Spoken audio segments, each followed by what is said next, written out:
Gaming! Gaming! Star!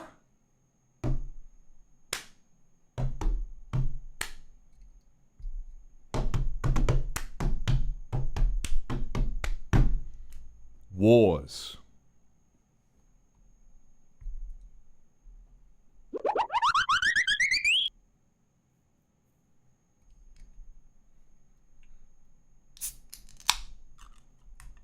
Got a monster energy. It's been a long day. I also didn't sleep all that much, actually. So I think the tiredness... Here's what I'm thinking, right? I'm probably going to be feeling quite fatigued during this film. I'm going to hit a second wind when we start the sequels. I'm going to be fucking wide awake during The Last Jedi. And then I'm going to be like fighting to stay awake during episode 9. I think that's how it's going to work. Quote me on that. Place your bingo cards, whatever it is. Good luck with your girl bossing, very baby. Good luck. So, like I said, there is no we. We have seen the fall of the Republic, the rise of the Empire. 9 is bad. 7 through 8 are fucking peak. And I will debate you one-on-one. Wait for when those films are on. I will debate you one-on-one. Don't fucking test me. No one has seen those movies more than me. I don't know everything. The people who made them have seen them more than me. I will debate you. Sleepy one, I don't care that you're out here sleeping less than me. I am not made of titanium. Hiraki, thank you very much. For the super belt, thank you very much. Sleepy one, Annie and Sap. Cracks fingers, let's do this, old man. You know what? Let's. 4 movies left to go. Roughly, I'm imagining 10 hours left. So probably gonna be up until about 4 a.m. And I say bring it on. Yeah, we've all got to watch episode 9 again. I've only seen it once. For comparison, to tell you how much I love episode 7 and 8 compared to episode 9, I've probably seen 7 about 6 times. I've seen 8 probably about 12 times. I've seen episode 9 once. because I haven't wanted to watch it again. So no spoilers, anybody. I'm going to get through this. I have my monster energy. If I need to order food before midnight, I will. We're going to be here till the end of this. And I cannot thank you enough for being here with me.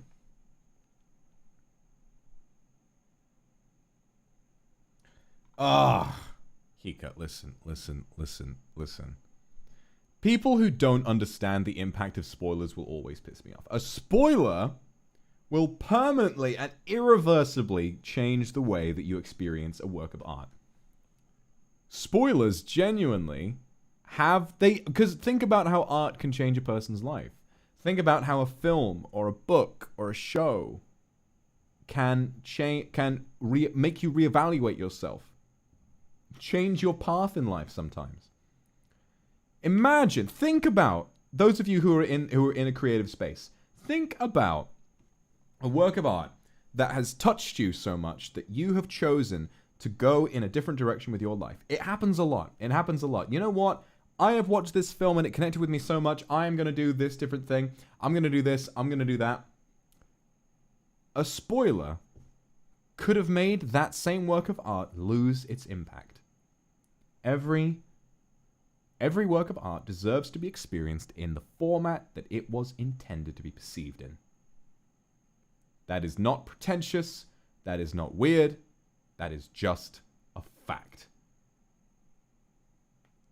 So no spoilers, or I will be grabbing you by the scruff of the neck, and I will be putting you in the ground, and I won't be fucking you, unfortunately.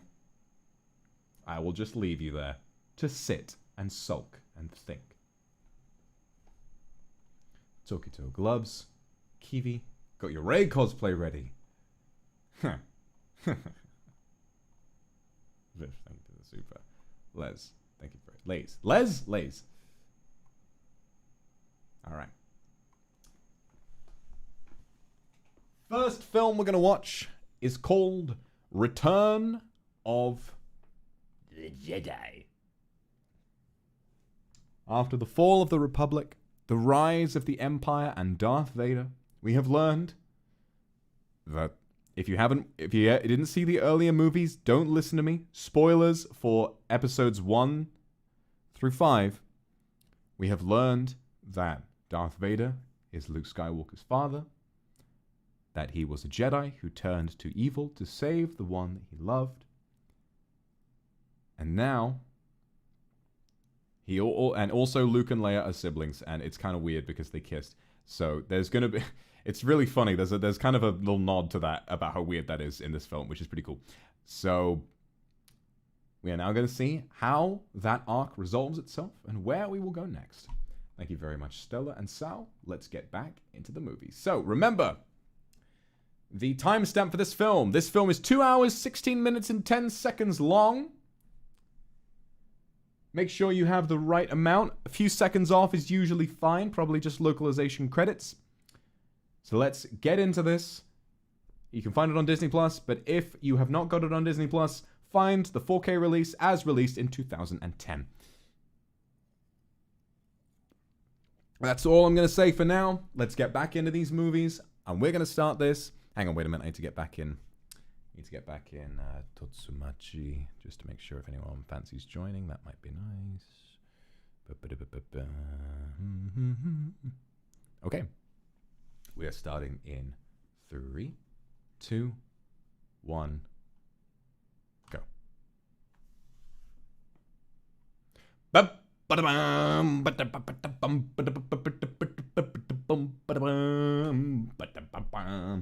Dear Aru's World, thank you very much for the super. I am your father.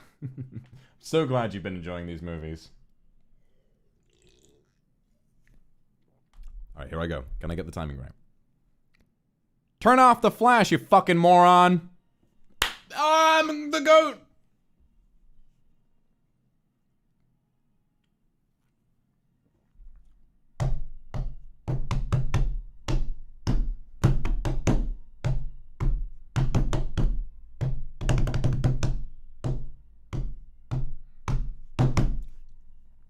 Luke Skywalker has returned to his home, planet of Tatooine, in an attempt to rescue his friend Han Solo from the clutches of the vile gangster, Jabba the Hutt. Little does Luke know that the Galactic Empire has secretly begun construction on a new armored space station even more powerful than the first dreaded Death Star. When completed, this ultimate weapon will spell certain doom for the small band of rebels struggling to restore freedom to the galaxy.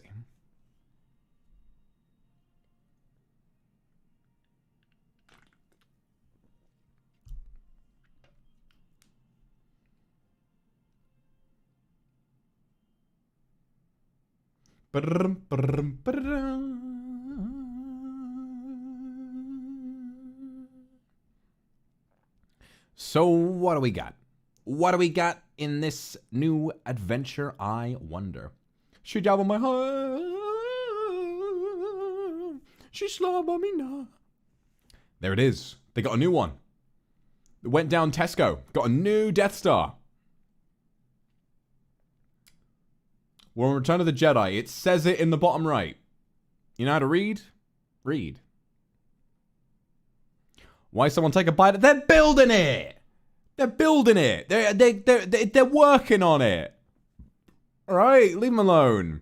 Evil Galactic Empire. They're working on it. Okay.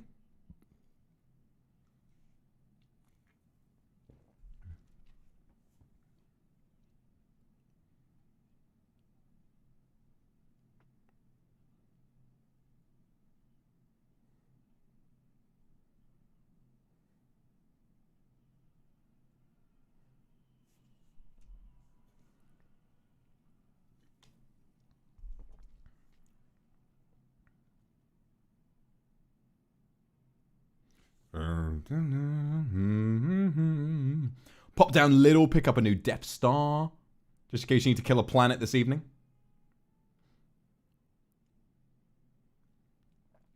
You know, seeing the Empire rise at the end of Revenge of the Sith, it kind of makes this movie order feel pretty coherent. Like,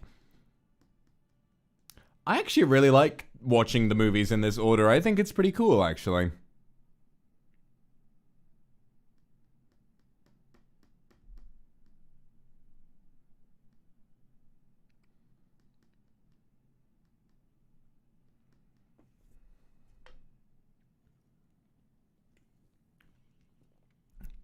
Ha ha ha ha ha. Bum, bum, bum, bum, bum, bum.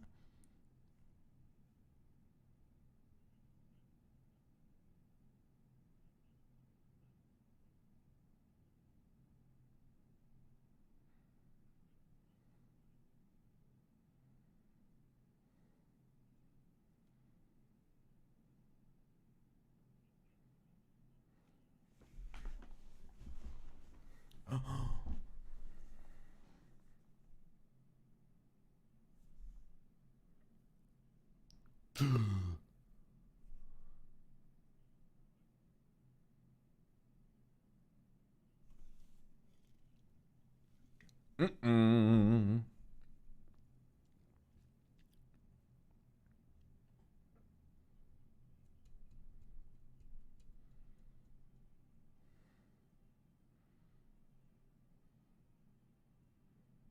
Imagine being less forgiving than Darth Vader. Also, a lot of those stormtroopers on the left are actually matte paintings. Fun. Quick sell double rabbits.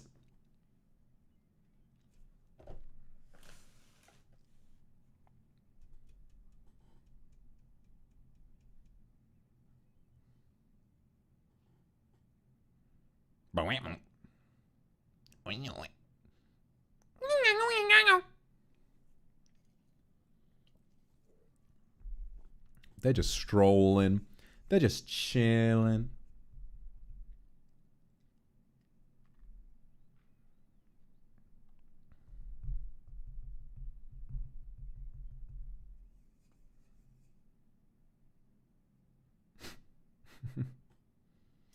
Excuse me. Excuse me.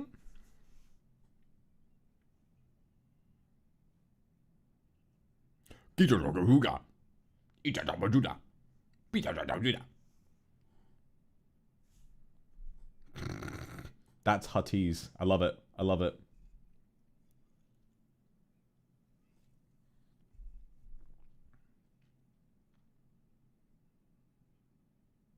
Jabba Hut.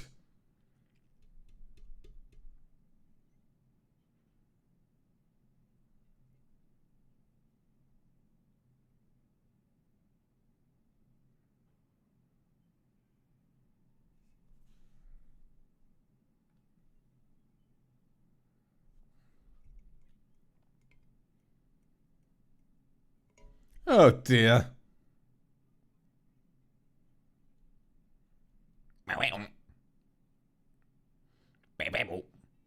I'm getting... Fucking Jesus Christ, I'm so sorry. I was trying to talk and it just came out of me. Oh no.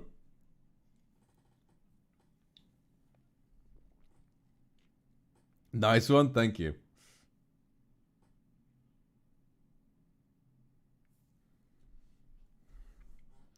De Wonawanga.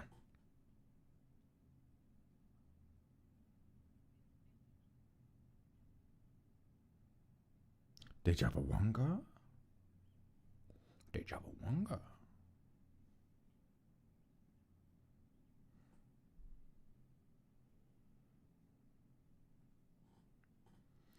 Bib Fortuna.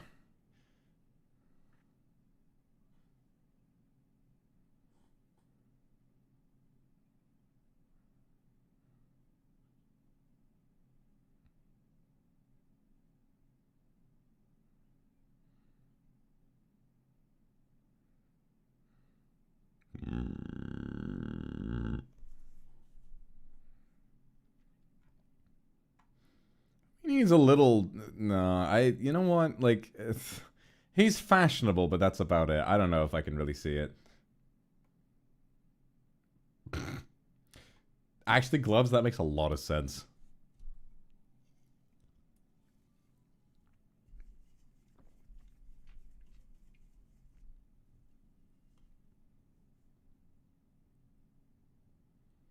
I love the song in this place. Good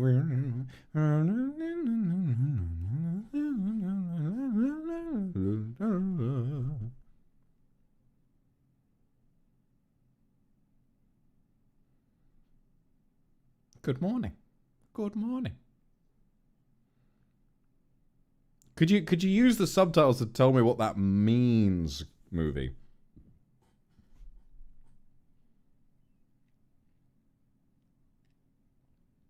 Caitlin, if you go on Disney Plus and then find Return of the Jedi, use the timer to match up with where I am in the movie, then you can watch with us.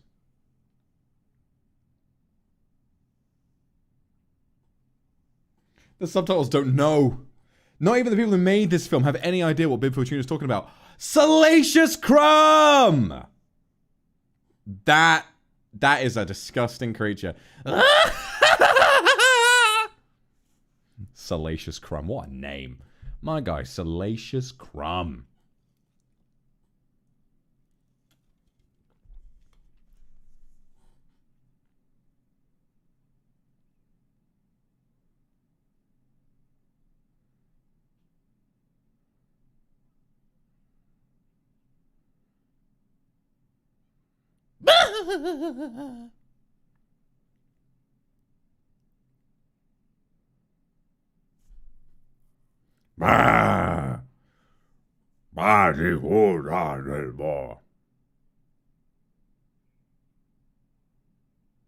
Pizza Wachiko.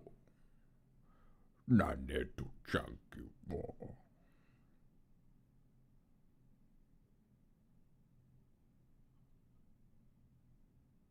Han Solo, you guys remember him? 3 movies ago, he got frozen in carbonite. He is now on the wall as a trophy. But he is alive. He is alive.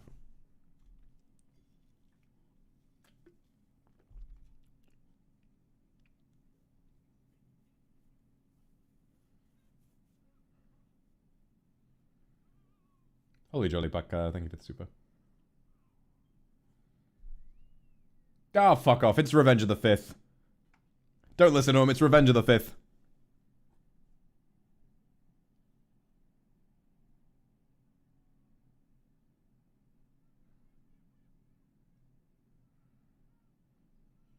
Oh, Gonk Droid. Leave him alone. What are you doing? Torturing the poor Gonk Droid.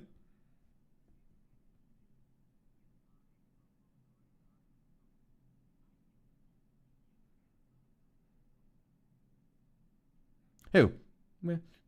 Who? Well, yes.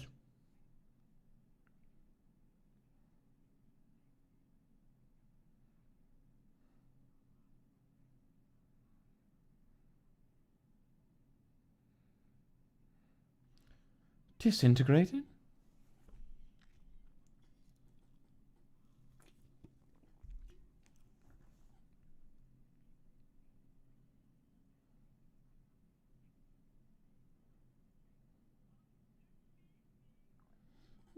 Who?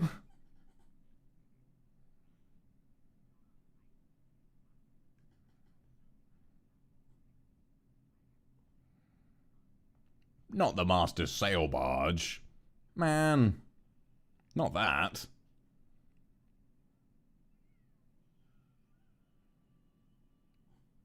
Oh god, the dancing scene. Oh, it's really weird.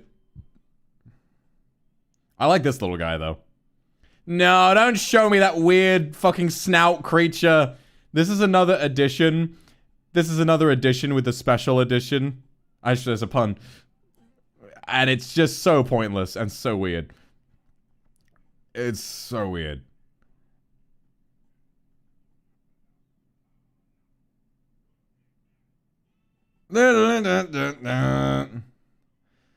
Ugh, George, what are you doing?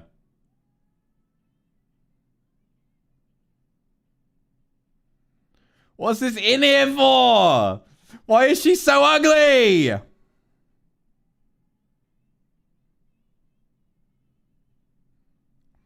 Why does it sound...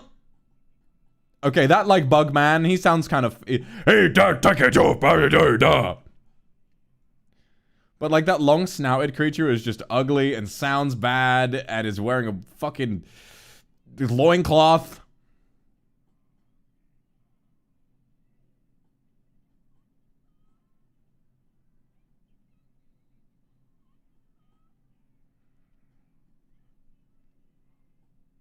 This is a...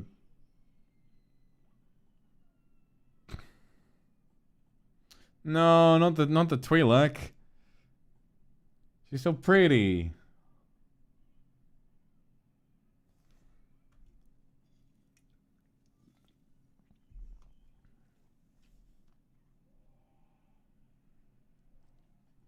See, I kind of messed up. They kill people for no reason by dropping them into a pit with some terrible beast. And they also listen to that abhorrent shit. So just not a great place to be in life.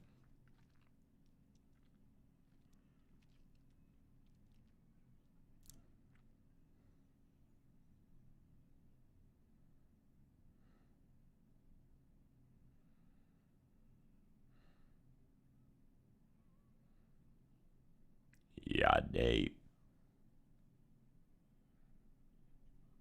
I don't want a jizz whale at their level. I want to get on with a nice, normal, happy life without ever going near that shit. It's the devil's music, jizz whaling.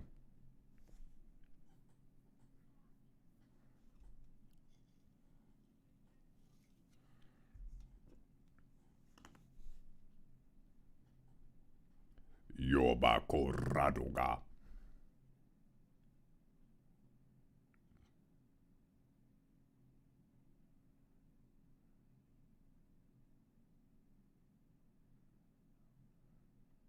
Yoto, Yoto.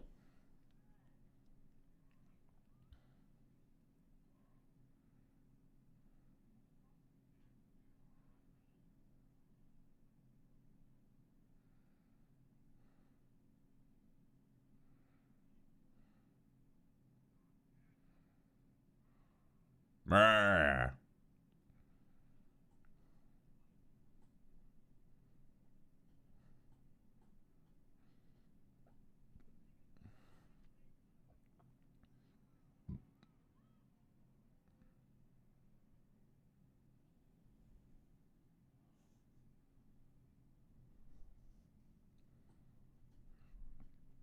He's like, ah, yes, an attempt on my life. Very good. Very, very good. Kawawaki.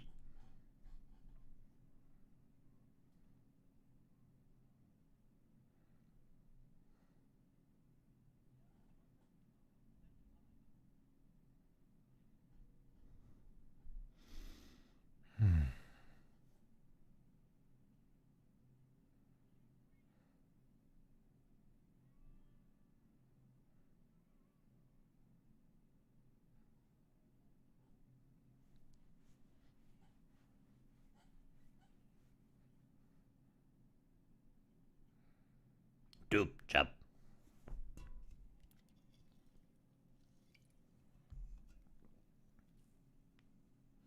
I mean, I go to a club with this kind of music. Who's it? I'm gonna remove my mask so the audience can see. It's Lando! Lando Calrissian. He's back. He's back to rizz up the competition.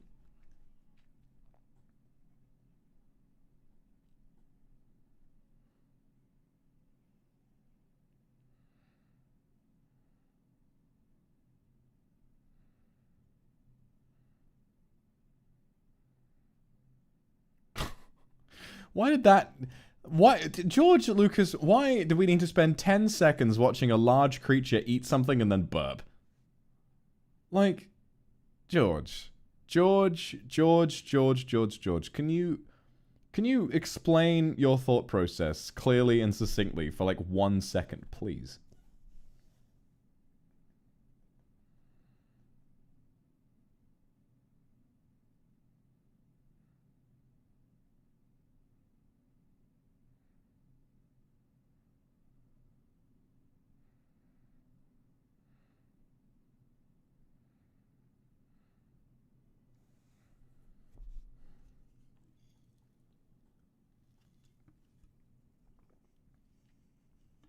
I am improvising and I am just living my life live.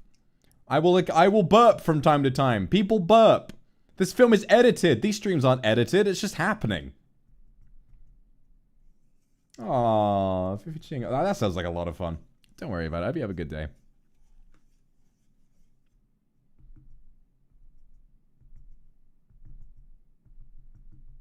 People don't burp. Maybe it's just demons then. I don't know.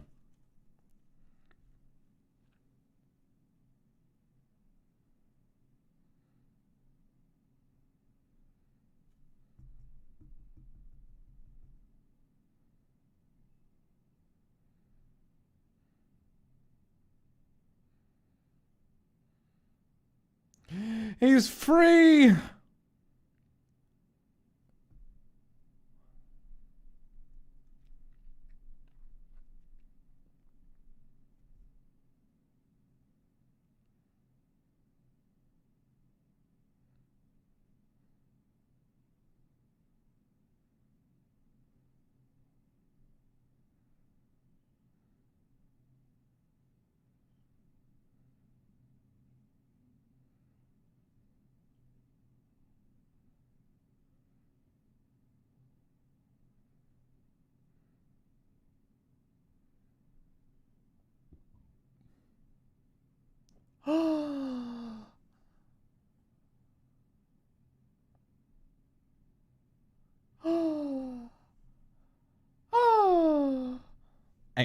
Ain't that a little twist of fate? Uh-oh.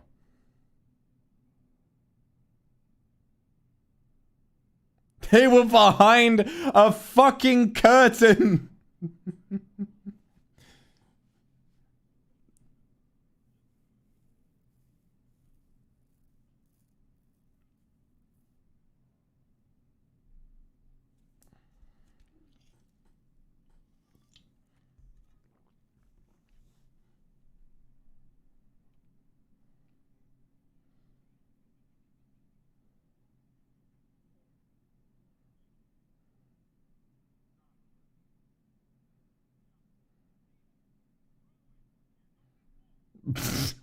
Han Solo's been imprisoned in Carbonite, unable to move and in hibernation for like 6 months or however long it's been, maybe longer, maybe a year.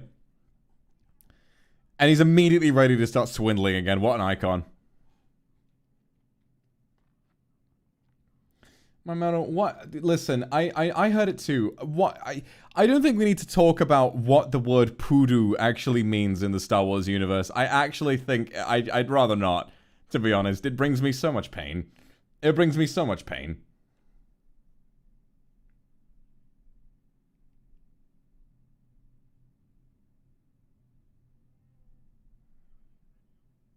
Chewie.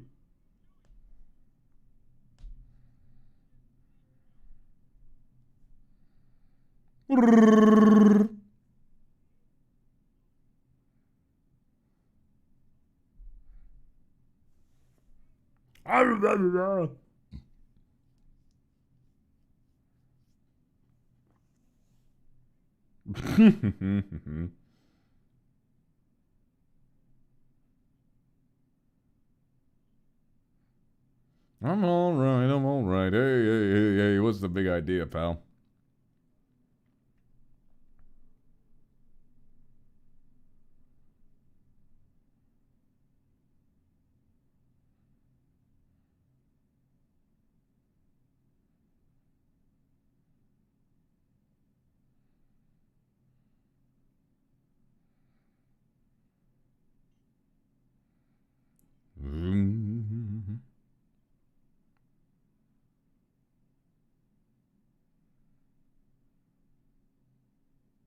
Oh, Slave Leia. I've yet to see anyone draw me in this bikini, which is quite surprising to me, to be honest.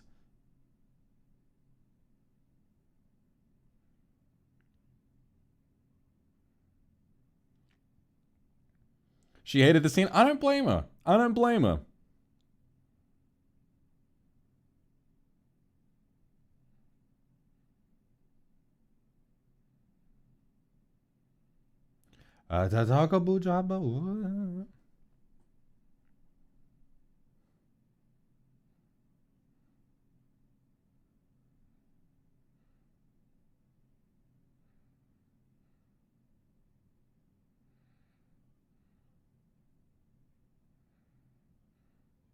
Oh!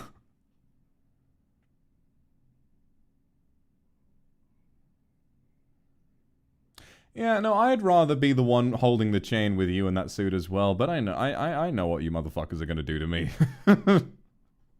So whatever you want. You draw whatever you want. I'm just aware of what people are gonna do. I just know these things now. That's the thing about it. I may have my preferences, but I can't change the way people on the internet think about me. That makes you happy, that makes you happy. Just go for it, man.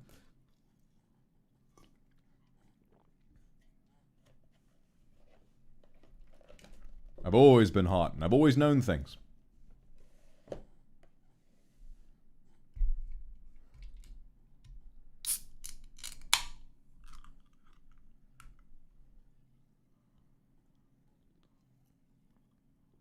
Bango Magico. Don't give me ideas. Here's an idea. Why don't you draw Voxan instead? You could be nice to me for once. You are very nice to me. Listen, draw Voxan in the Slave Leia bikini, and then maybe I'm the one holding the chain for once, huh? That'd be nice. I'd like that. I'm just saying.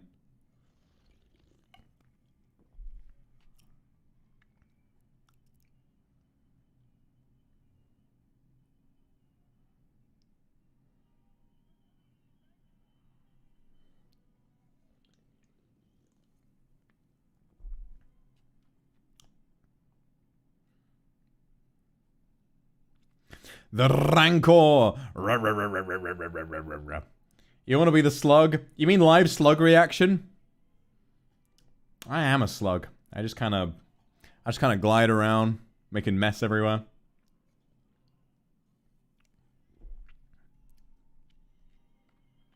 I know you are, Yui. It's okay. I know you are.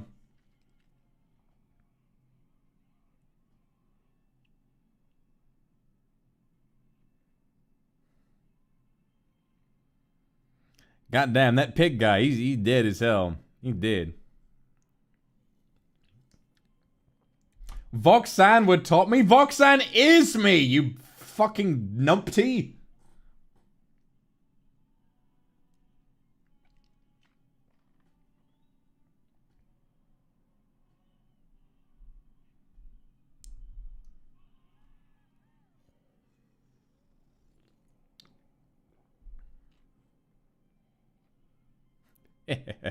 This scene's really goofy. But I really like it. I think it's definitely like a very fun, sort of campy introduction to the film. It's nice. I think it's perfect.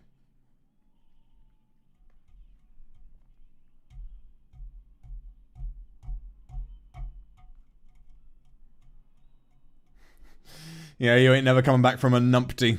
The worst thing I could say about a person.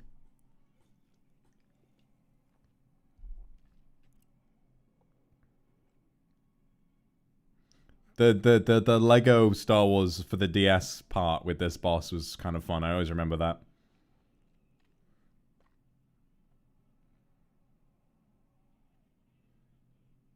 Damn, look at this creature. I think it's big creature. Rawr.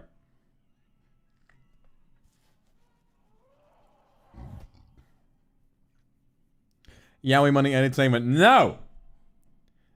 I don't want to be topped by anybody. I want to nuzzle Kylo Ren into my chest and tell him that I forgive him and that he's been a very good boy.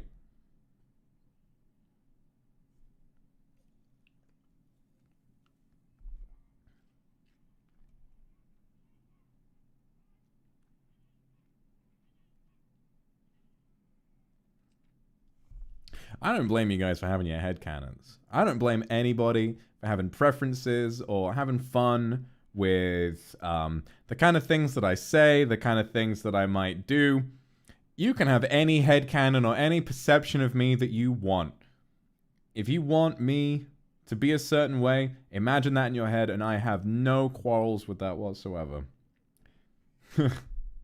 But don't, like, come over here and tell me what I would or wouldn't do. Because I know what I would do.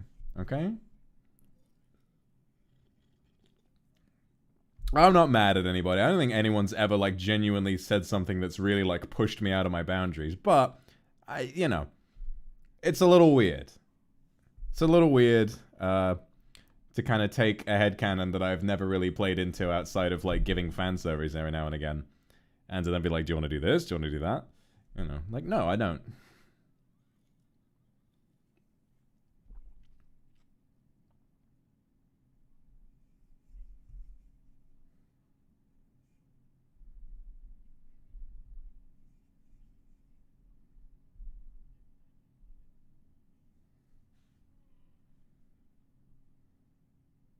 Yes, honey.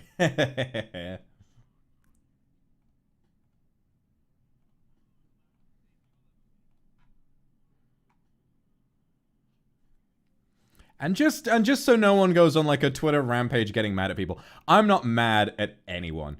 Everyone is having fun in their own way, being a kindred, having an interest in me, having an interest in drawing me and depicting me in various ways.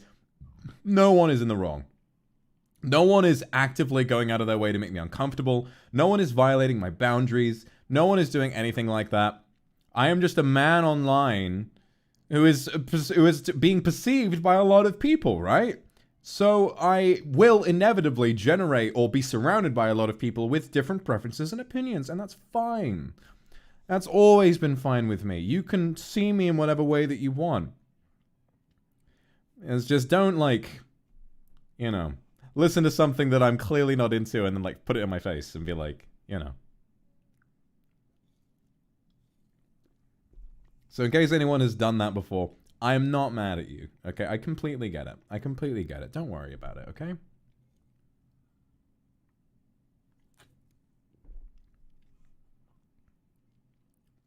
It's like I always say, I don't want anyone to fight, and I think that, like, a lot of the time what makes me upset is, like, sort of people going way out of their way to, like, stick up for me when I don't really need to be stood up for. I'm a big boy. I'm a strong boy. I can stick up for myself just fine.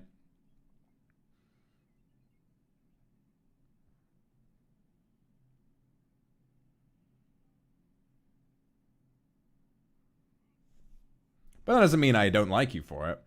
It means you care. But I also, you know, I just, you know, I guess I'm like very nervous about people getting into arguments and then people having arguments about me. Because I don't like being the center of conflict. It makes me sad.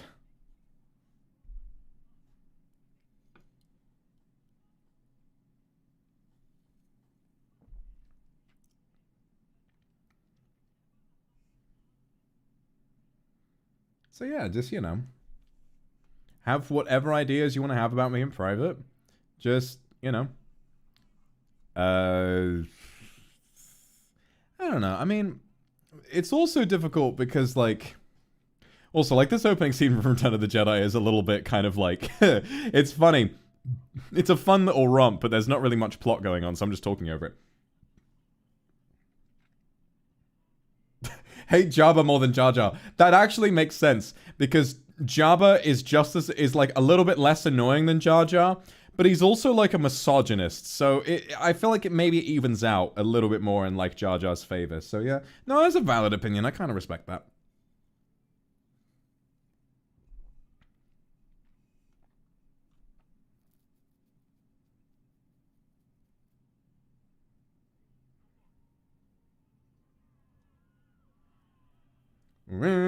Na, na, na, na, na.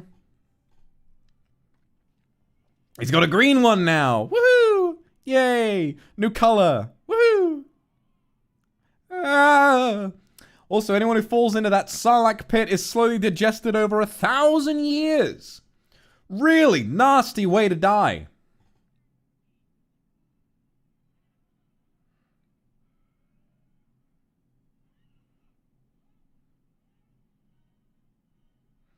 Dun, dun, dun.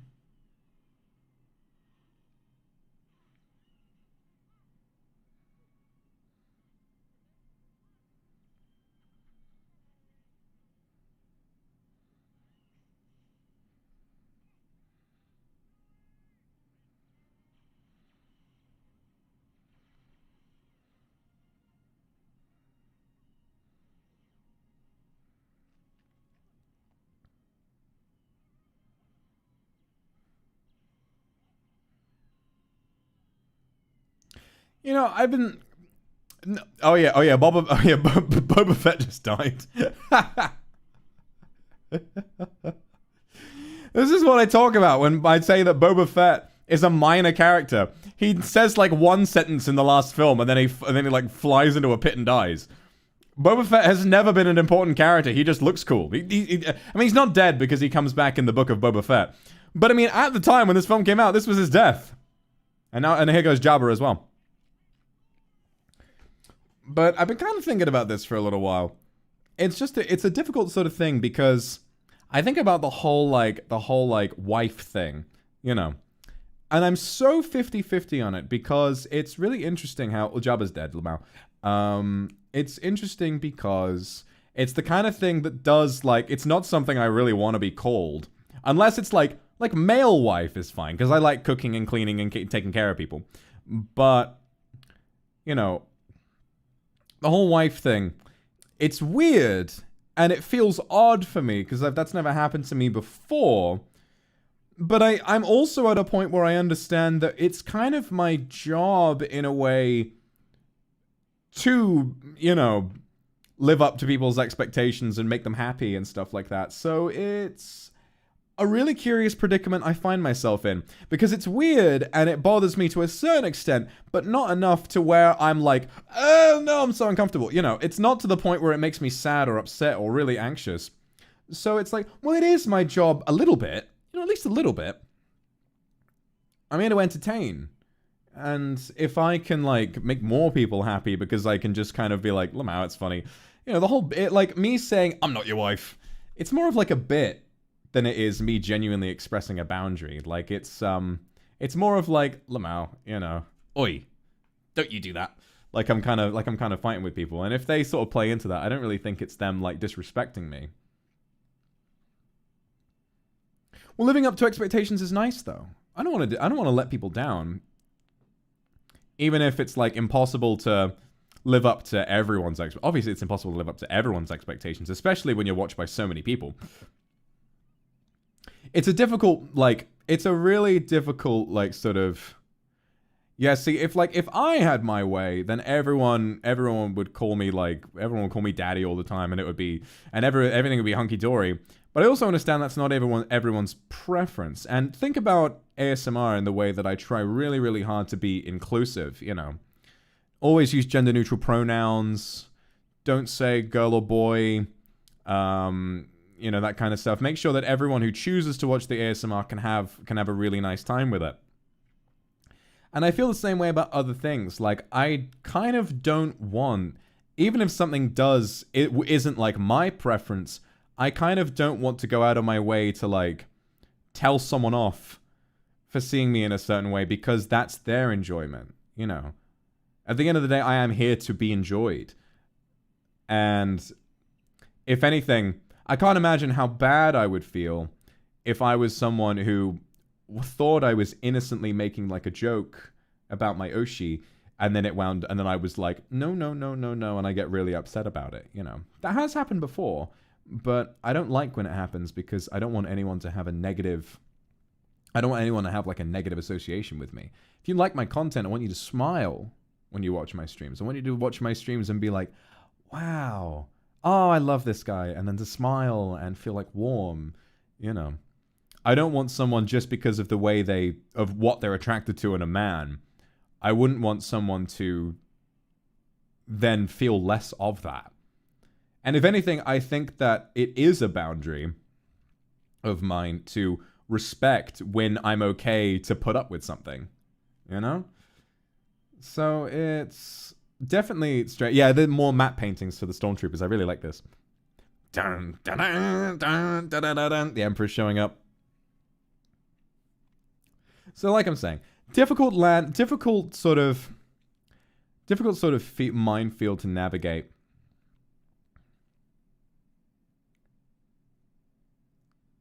And I think the most important thing to remember is that I've only ever truly been, like, horribly upset with something on stream when it was my own fault. That was the Secret Agent ASMR, the first try. You know?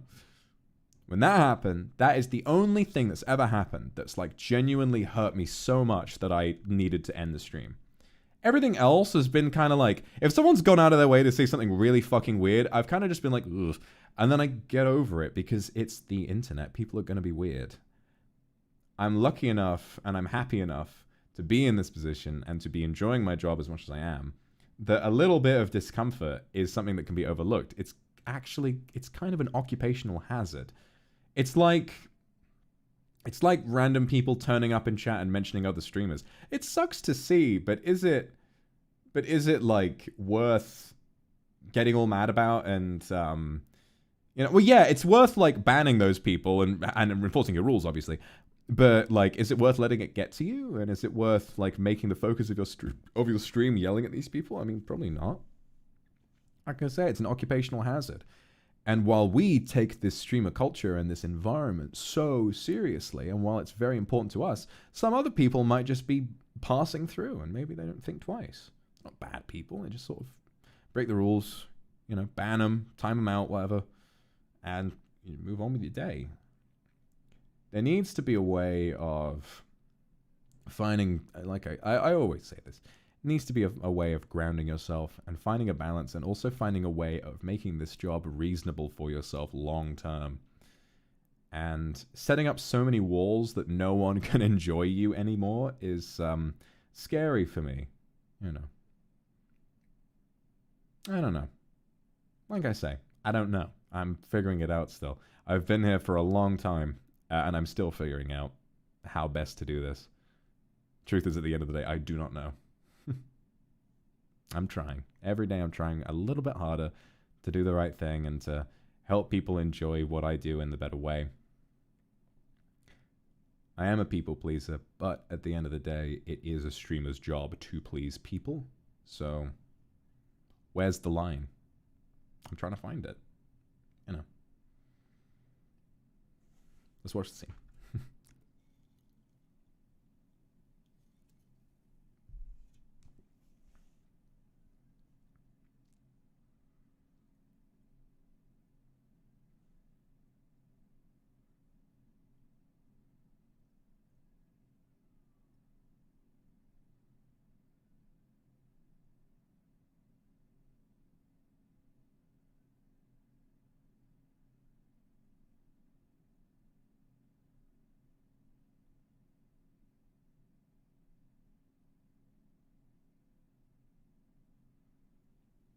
He's receiving his quest. Hero's journey shit going on right now.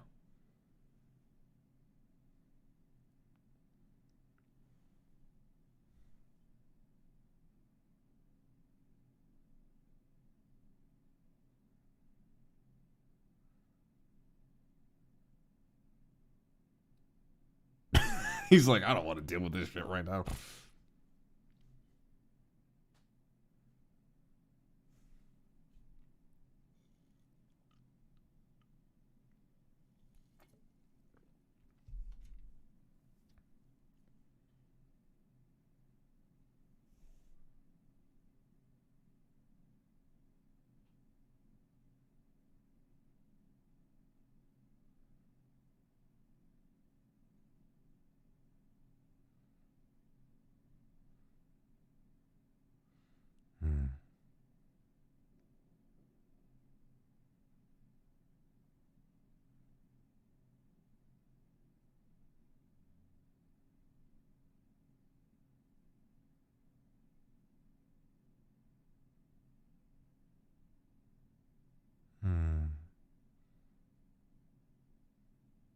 Thanks, Connie. I know you do.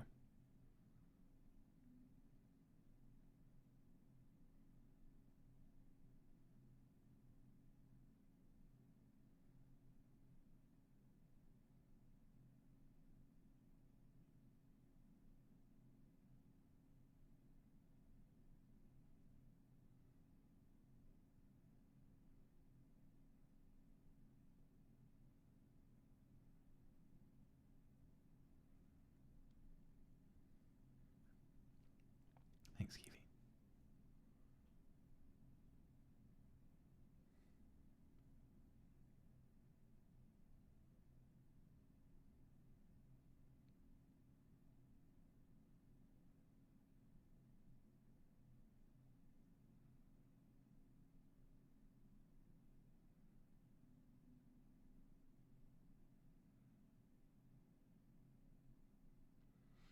Last Jedi. Ooh, he said it.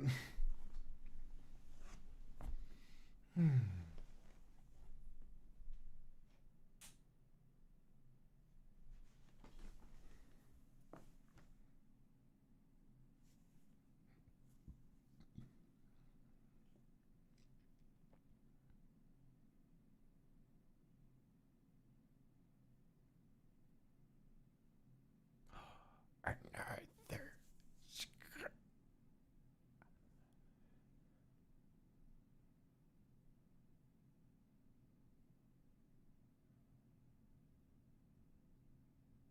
Yoda.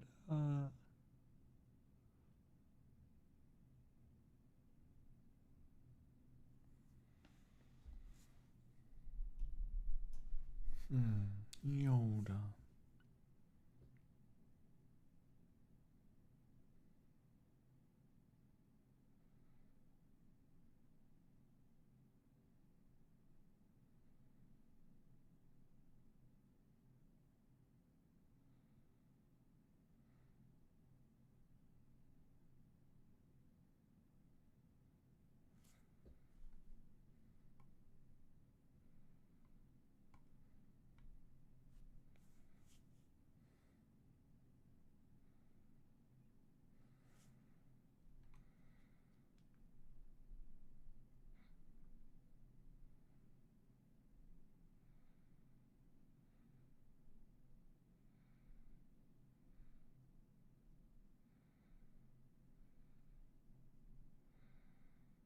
Yoda will always be with you. Obi-Wan, you bastard! Where have you been this whole time? Son of a bitch. I'll kill you. I'll make you look like a fucking accident. You're already dead. Oh, don't be like that.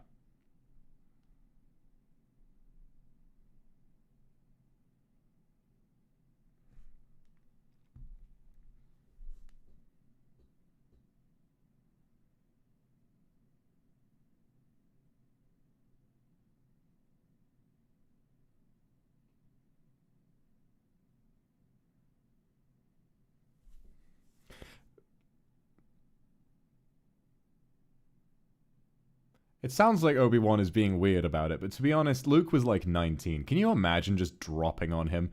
Yeah, no, Darth Vader is your dad. Like, I don't really blame him, to be honest. Because him and Yoda didn't think Luke was ready. I mean, he wasn't. What happened? No! No! He wasn't ready to hear that shit.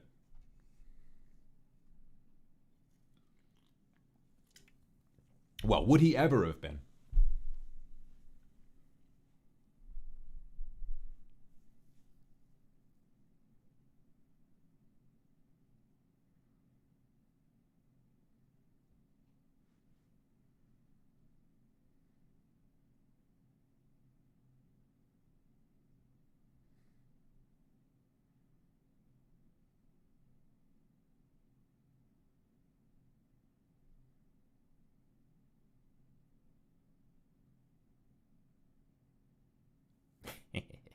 He's like, I certainly hope I don't have a.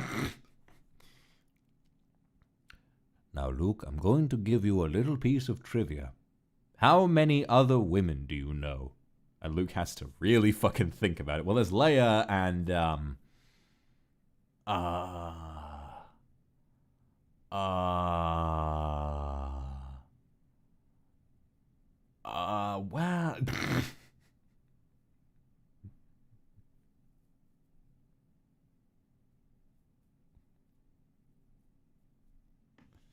Yeah. Another reason why I appreciate the sequels a lot. As much as I adore the originals and have a strange fondness for the prequels, there are like... They've got Mon Mothma in here, who is like a sort of kind of main character, but really not. Like, she's a very small role supporting character. Other than that, there are like 2 women in Star Wars. It's kind of unbalanced. You've got Leia and you have Padme. Am I missing anyone? And Star Wars was never made for boys. Star Wars was very popular with a lot of girls back when it first came out as well. Ahsoka in Clone... Yeah, Ahsoka, but she came after Rey. And that's what I'm saying. That's what I'm saying I appreciate the sequels, because they gave us finally another female character. And yeah, Ahsoka, correct, but that was after all of this. After Revenge of the Sith, after the originals, only then did we get Ahsoka. Only then did we get Rey. During the first 6 films, there are like 2 girls.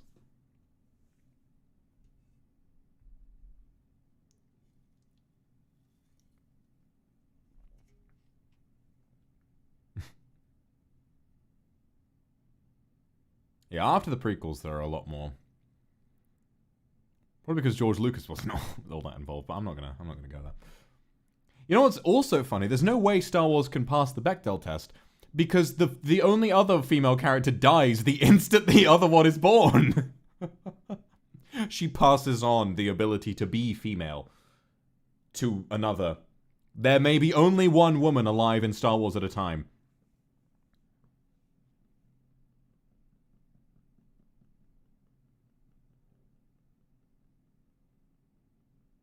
So yeah, these first 6 films, 2 women, neither of them knew each other.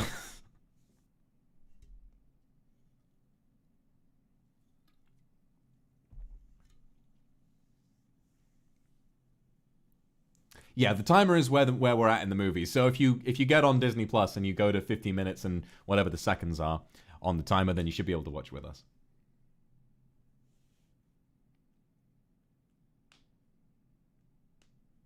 What, Yaddle? Yaddle doesn't say anything. Yaddle's not a character. I'm talking about female characters. You know, no matter what they're like. A woman who is in the movie. You can barely even see her. Most people don't even know she exists. She's a fucking ornament on a chair. Who is Yaddle? Because she is not even named. You have to read like an appendix book to figure out who she is. She's the only other member of Yoda's species.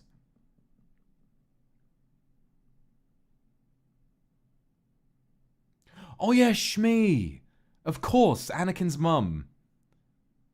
This is true. This is true. There is Anakin's mum, and there's Beru. But these are obviously supporting characters.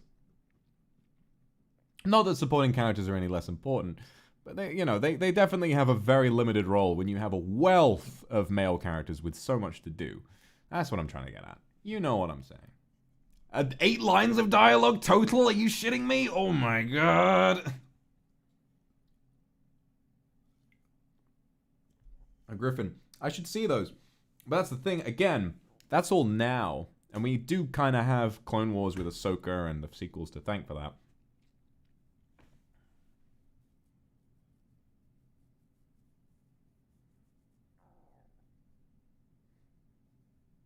In these original films, we can appreciate them while also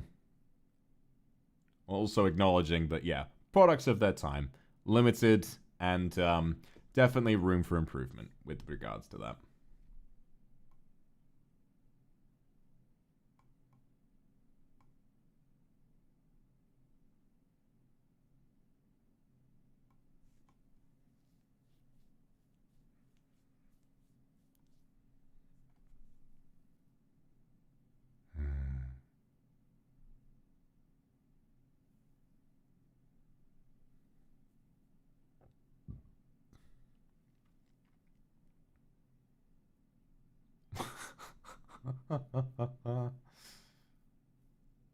Off to the forest moon of Endor. And I'm going to be completely real with you guys. I think that this part of the film, I think it's kind of mid. The original trilogy is great. And the ending of this film is really fantastic. Probably my favorite lightsaber fight overall. Well, no, that goes to episode 8. But one of the best lightsaber fights is at the end. But really, everything that happens on the forest moon is just kind of a load of nothing, and it's kind of unfortunate. That will stay until called for. Speed of chase is fine, and it's fun. It's kind of it's fun. There's stuff going on, but I think a lot of the action stuff, the lightsaber fights in Star Wars, are the best action because it's a real sort of a clash between two personalities. It's almost like we see them grow and connect almost over the course of the fight. But a lot of the larger battle sequences, it doesn't really feel like much is actually happening. Sometimes it feels like they really drag, I feel that way about the pod race. I feel that way about the battle on Geonosis.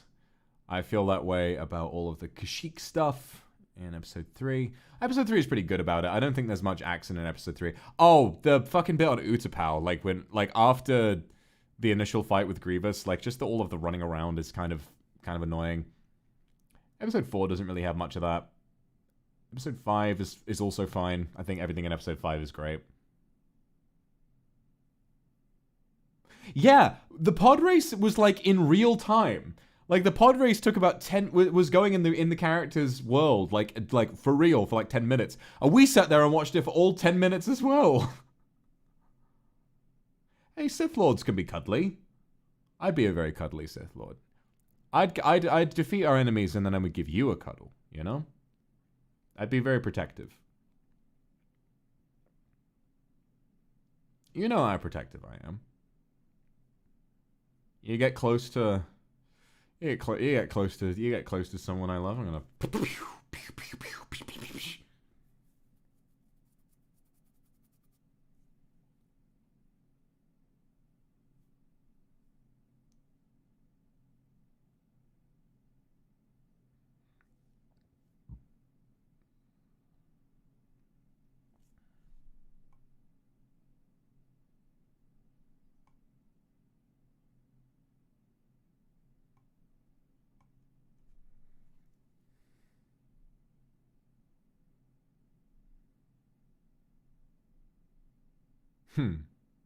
Thanks.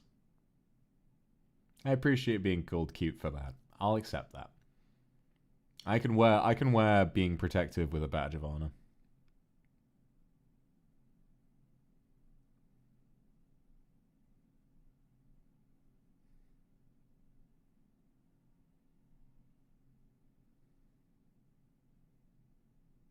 That's the same shot as in Empire Strikes Back. That's cool.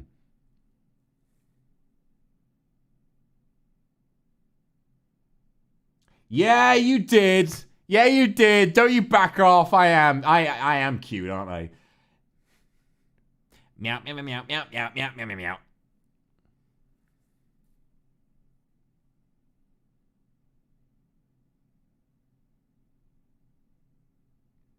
Happy, happy, happy, happy.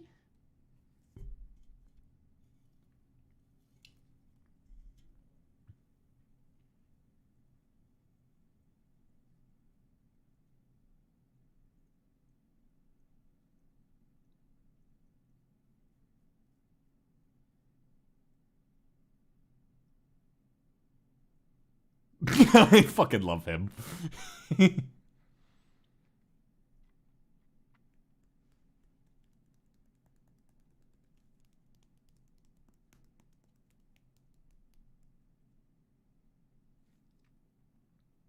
Oh, Griffin.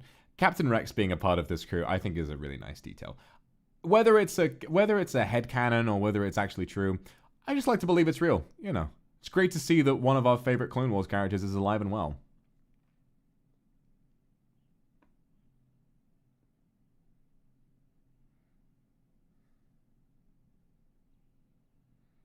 Oh, Jesus fucking Christ, he died. He died.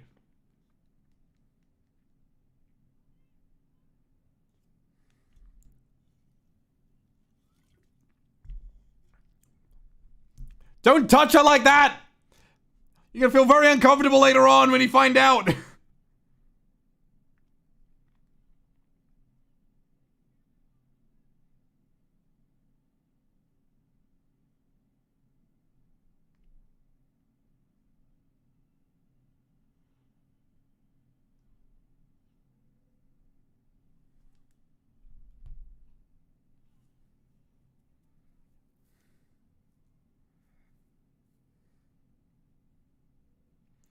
It's definitely a well-made sequence for the time. Like, I can't bash that. I guess the thing about some sequences in Star Wars is that this scene, as much as it would be tense, it really has no stakes because of plot armor, right?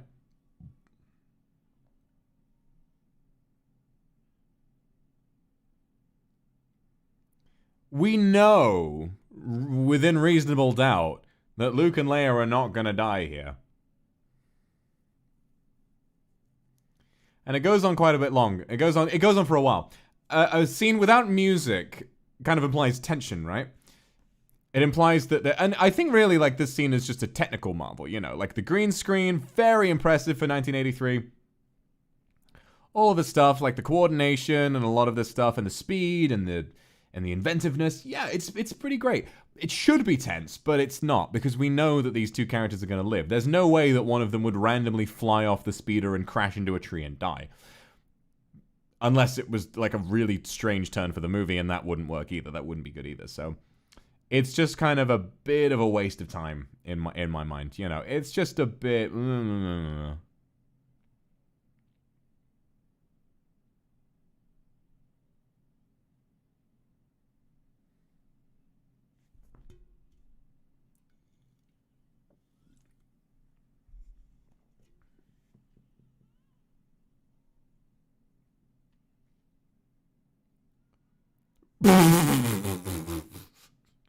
Worth it for that. And Leia's like, oh, thank fuck, I'm going to bed. I'm going to sleep.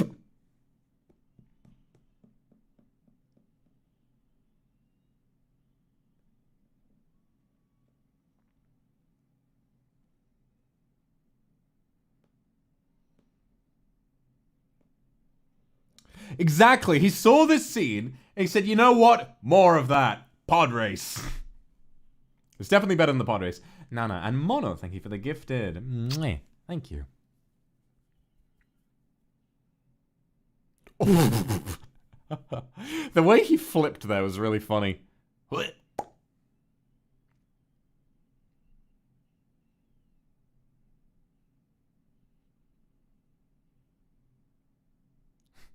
Jesus Christ.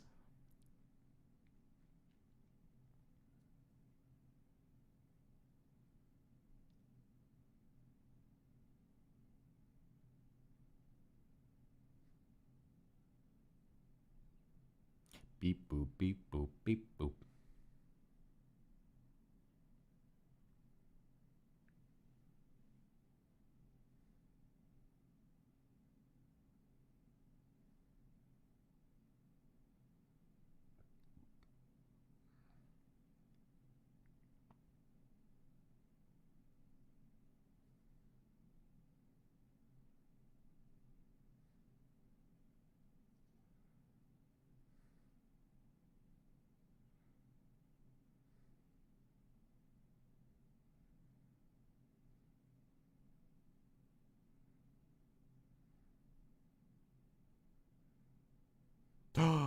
Who's this? Who is this? Who is this? Who is this guy? Wait.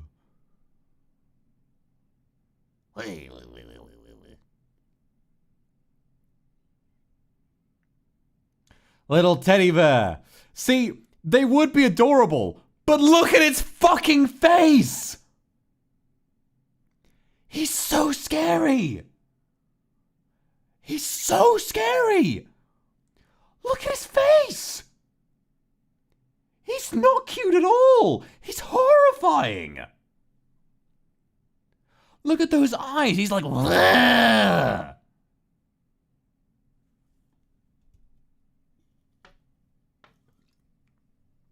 I'm sorry, you've lost me on this one. They're not cute. His face is actually terrifying. He's cute zoomed out. Like, zoomed out, he's fine.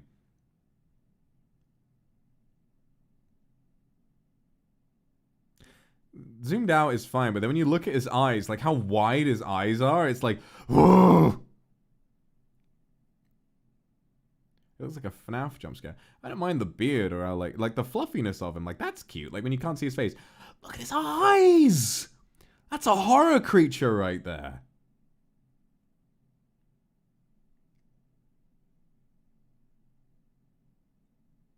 His voice is cute though.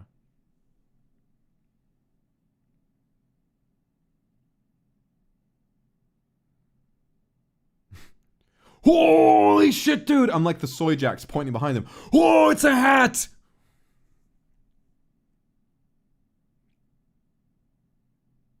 Oh yeah, the fingernails on him are really weird looking. Look at that. Ugh. Like, why does he have human fingers? Why does he have those big stubby human fingers? That's so weird. Give him little Pete's. Give him little beans instead. You know, that'd be cute.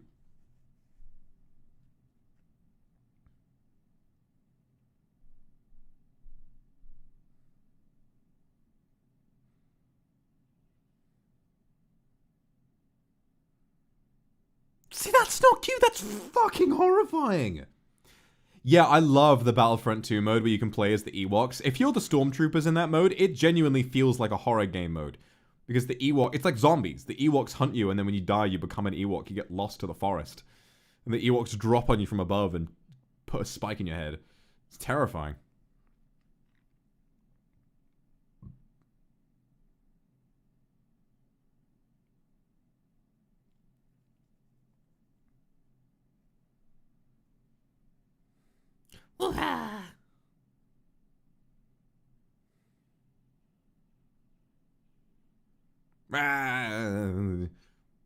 He blew up. This guy blew up.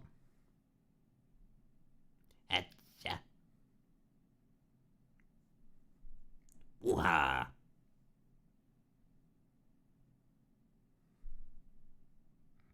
See, he's really cute there because you can't see the murder that lies behind his eyes.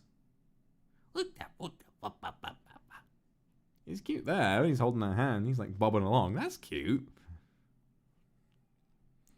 Just put a paper bag on his head and I'll find him cute.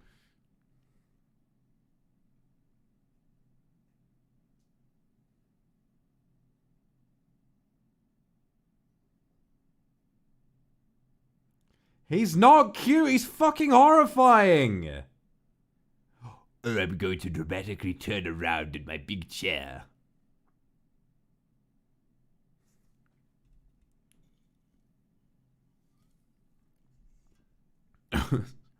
This vexes me.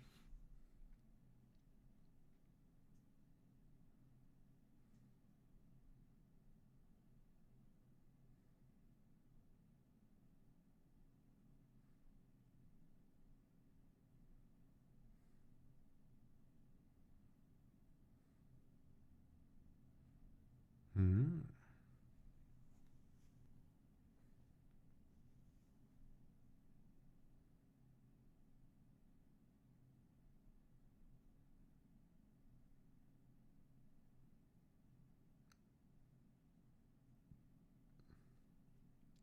Hmm. Hmm. As you wish, my lord.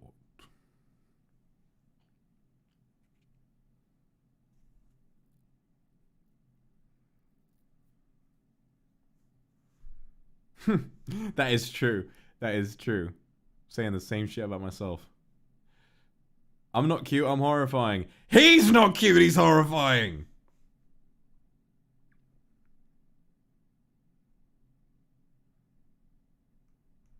Ante and Midnight, thank you very much for the supers.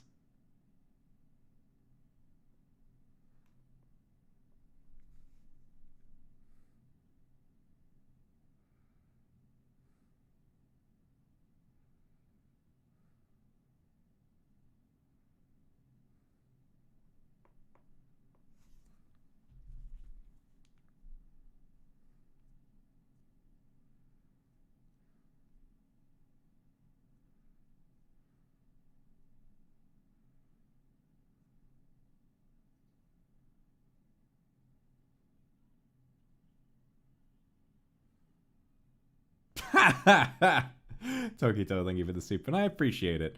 I ain't never gonna tell you my bank pin. I might accidentally do so at RuneScape.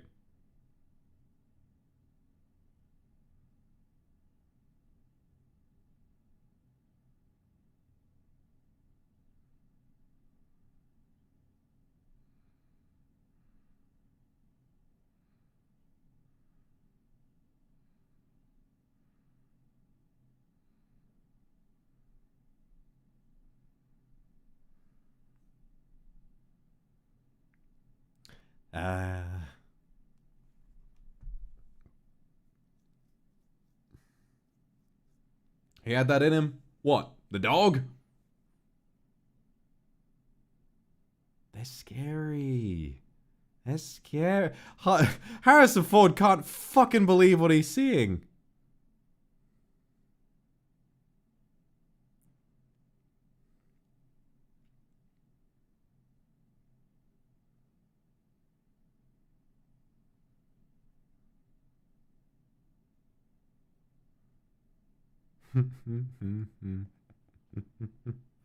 Harrison Ford looks like he's tripping this entire time. He's like, huh? Huh? Huh? Ah.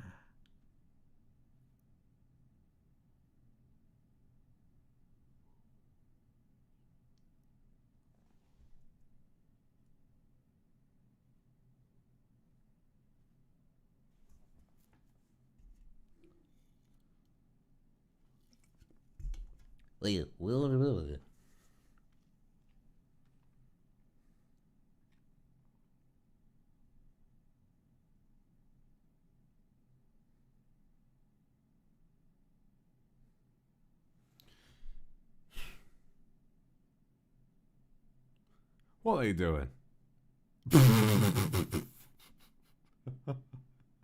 This is me getting discovered by a pack of Kindred. Oh, yes, Master Mister. I believe they're... Hello, I think.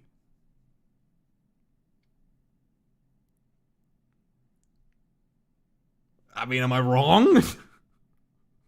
Am I wrong?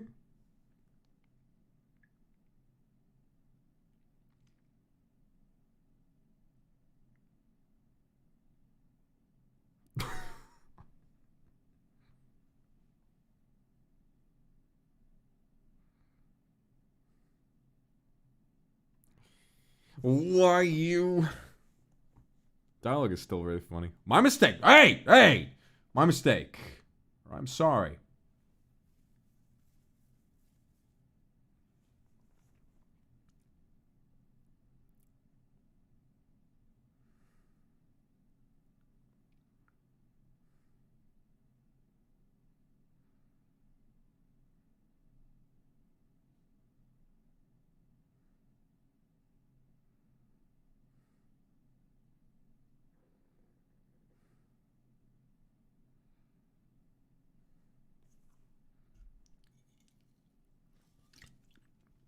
So yeah, they're about to be spit roasted. Lucky them.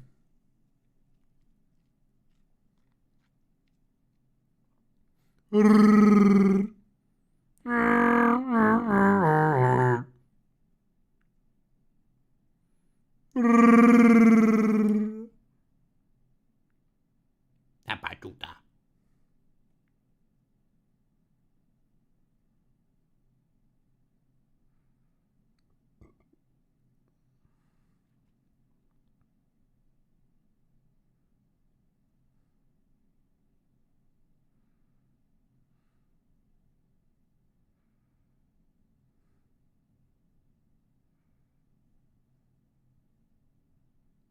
You know what I'm thinking about right now? I'm thinking about when I played Escape Simulator with Shu, and he tried being more yabai to make me feel comfortable, and I tried being more seiso to make him feel comfortable. So in the end, we just kind of swapped personalities without meaning to. That was a great stream.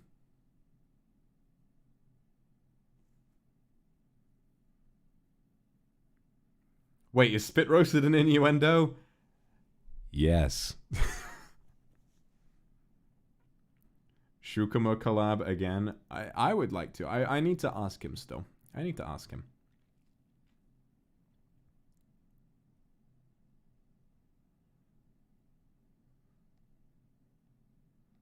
For what?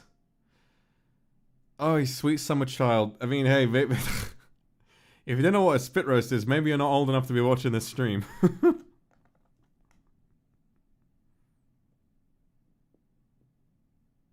Is it something I can look up? Not while you're at work.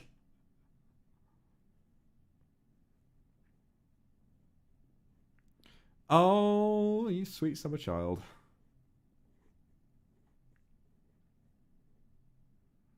I'm a visual learner. We'll stay in your ignorance. I ain't sharing you with anybody.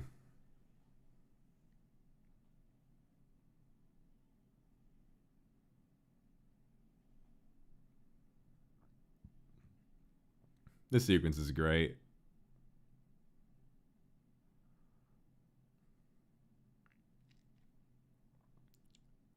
I'm like, oh my god, he is God.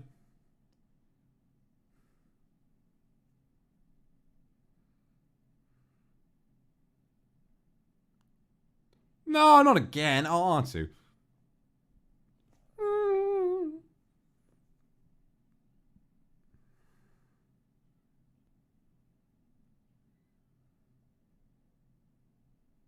Aww, those two.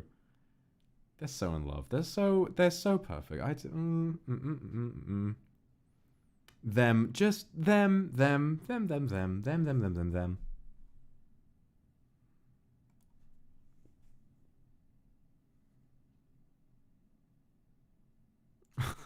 C-3PO looks genuinely tired. Like, his head is sunk lower into his shoulders there. He's like, oh, I never knew I had it in me. He was surprisingly human, though. This part is so fucking cute. I love this part.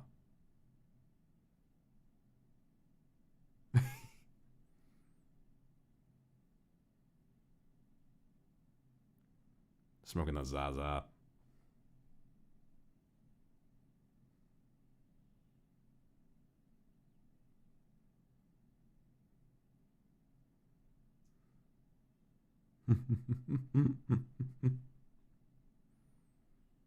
So cute. Just recapping the adventure for them. Oh, the way that one was hugging its little one was really cute.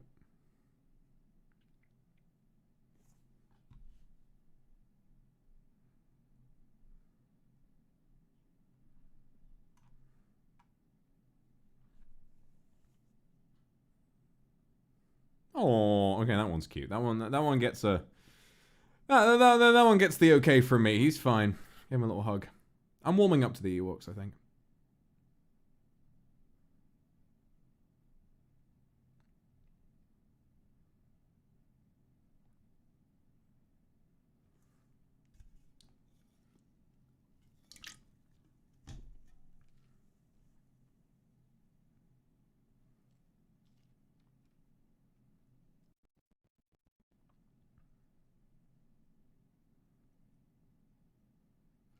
Shave one? Why? They're scary already. I don't want to see a naked one. I don't want to see some fucking sausage fleshy thing with those evil eyes. Like skinning a what the fuck? Curious? Ugh. Ugh.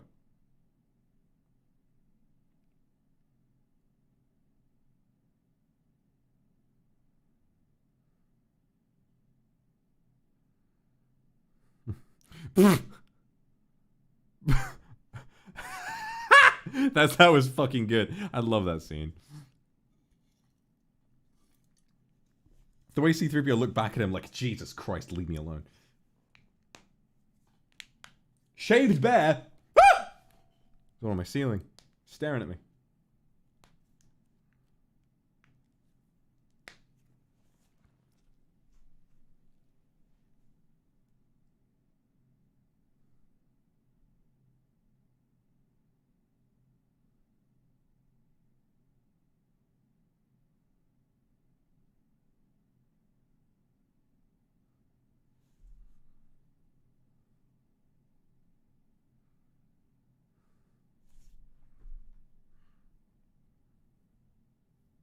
Oh, no. I'm glad you've had a nice time. Hope you sleep well.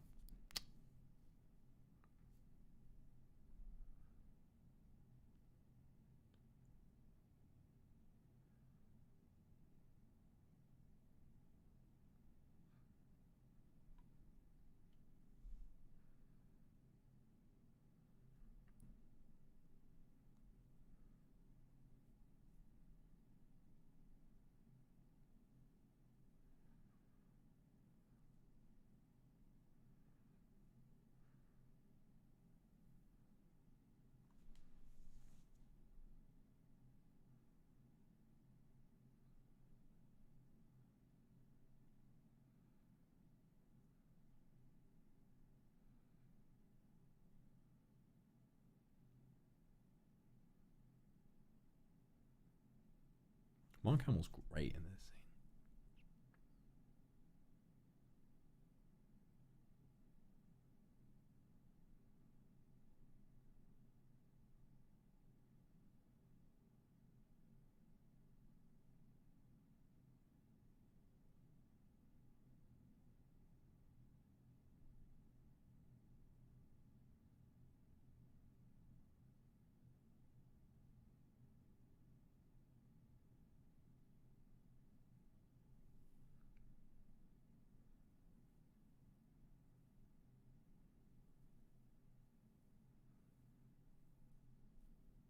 Don't say that.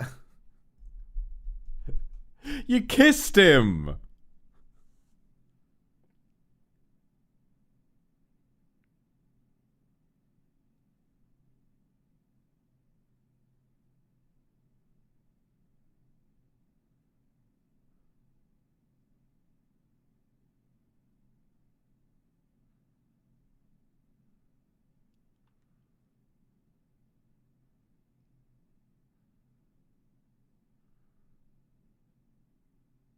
That was a kiss on the cheek. Okay? They ain't still on that. It's a kiss on the cheek. Still a little weird. Still a bit weird, but we'll forgive them. They're having withdrawal symptoms.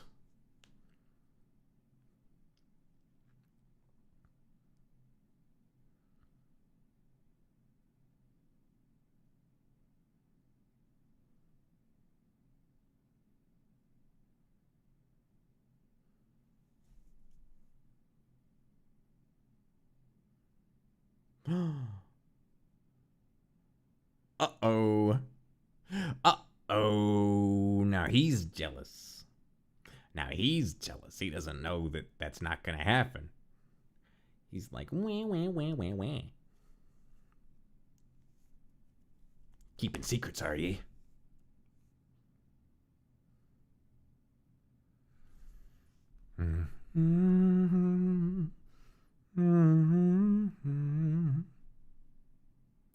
He can't resist. He's like, all right, I guess I love you.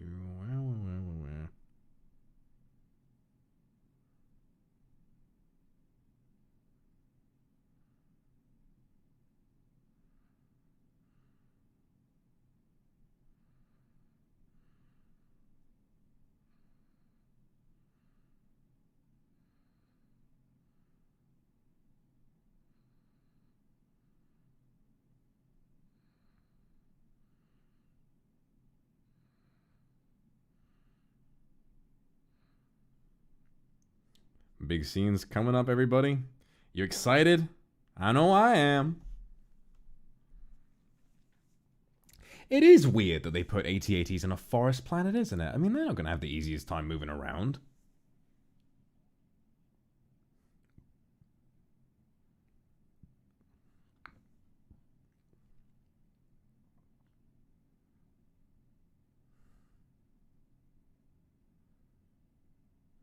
Leave us.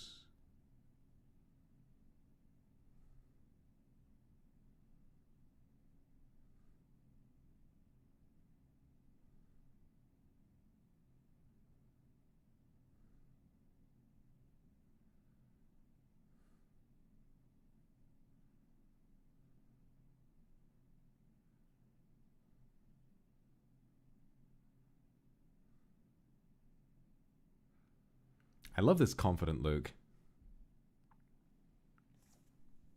He's grown. You can really... Oh, shit. Hello? My mic does this sometimes. It's annoying. Oh, wait, I got it. I got it. Okay, mic fixed. I see you've constructed a new lightsaber.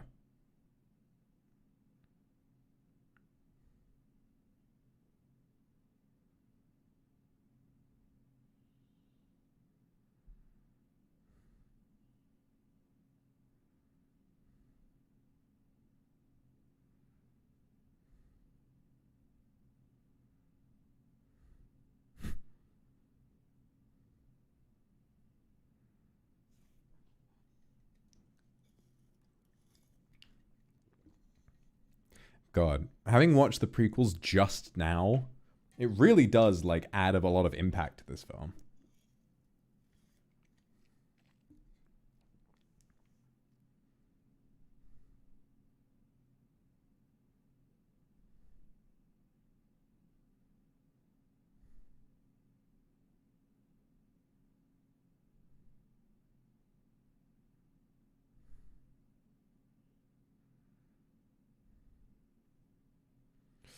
Uh-oh, that's not good. That's not good.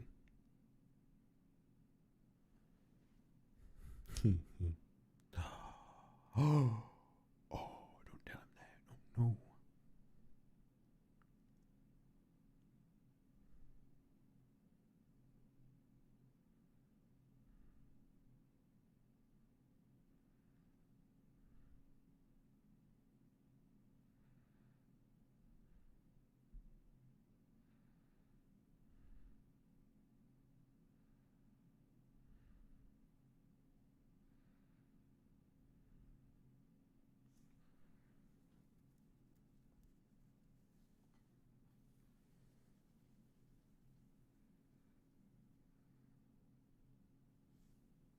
He was emotional. And you can tell, like, right the way through that mask and that suit of armor. You can hear it in his voice, and you can just kind of tell. Almost like you can sense it.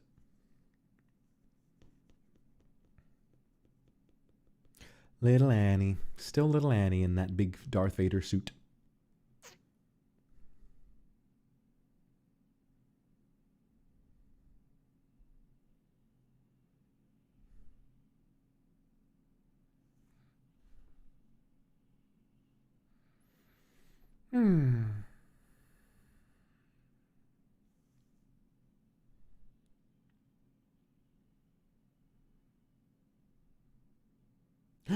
Nian!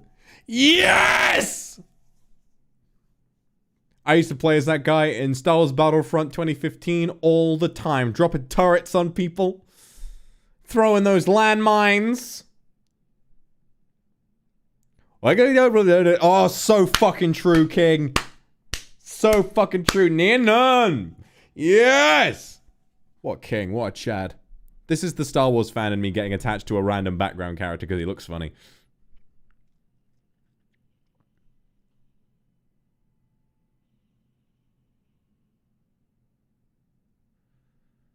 Yum num. Yum num. Yum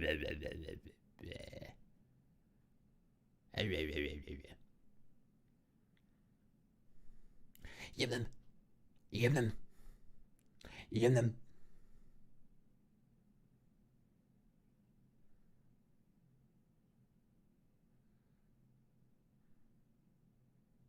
Look at his eyes! How can you look at those eyes and tell me he's cute? He looks fucking horrifying. I was just gonna kiss him for a second. I was really confused. He doesn't have lips. He has like a little letterbox on his face. A really little one for like tiny little letters. Like tiny gnome-sized letters. What's he doing? What's this little man doing? He's running away. Grand Theft Auto. Off he goes.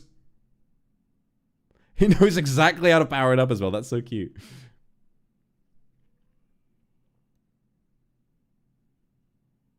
I would have really liked it if he just drove at 300 miles an hour straight into a tree and blew up. That would be so... I would actually piss myself laughing if I saw that.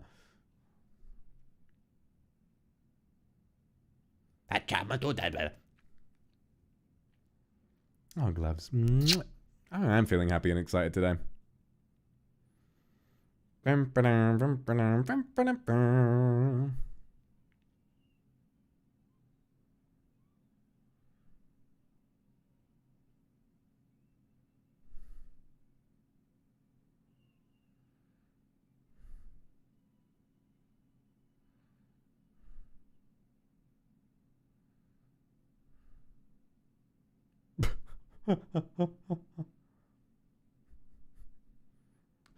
Such a weird little thing. Like, why not just walk out? Why not just walk out and shoot him and then go in? Why do you need to do that thing, Han? That was so weird.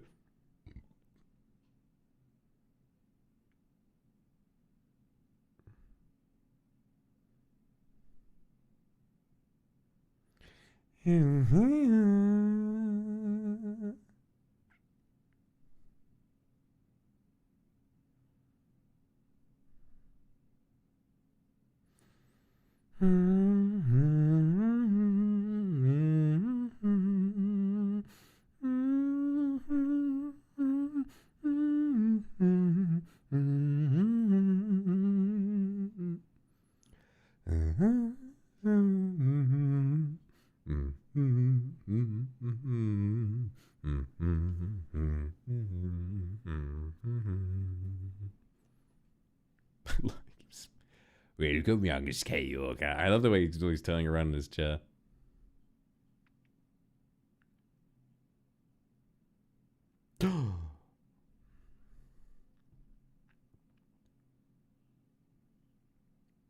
Guards, leave us. This fucking goofy game of chairs. Fucking Herman Miller, whatever it's called. DX Racer.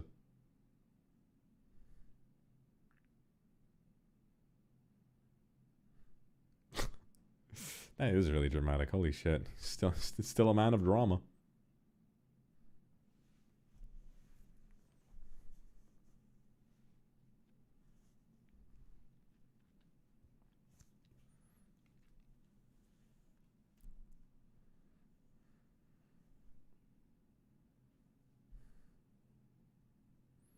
A Jedi's weapon.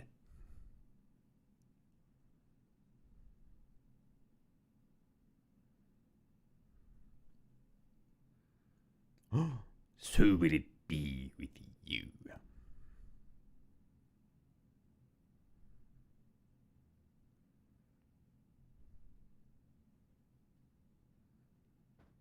It's also good to watch the prequels to see Palpatine's rise as well, becoming this, and then finally getting to see him fully in the final movie.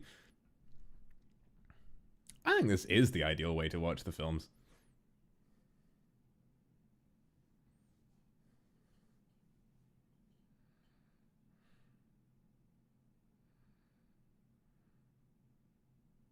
Oh, Rachel, I'm glad I got to spend your birthday with you. You're welcome.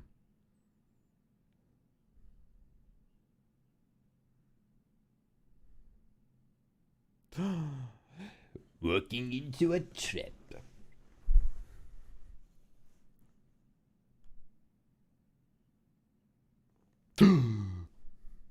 It is quite safe from your pitiful little bear.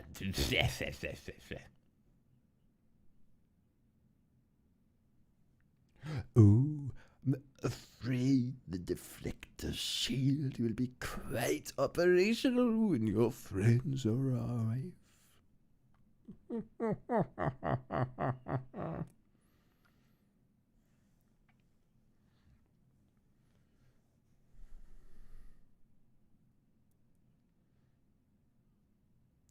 just got sent over the edge and blew up. He didn't even go, oh, and off he went.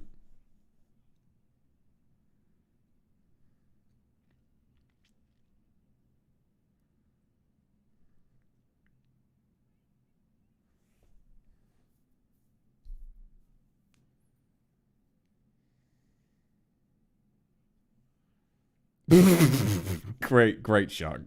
Great little fight there. Love that. That's my favorite duel in the series, actually.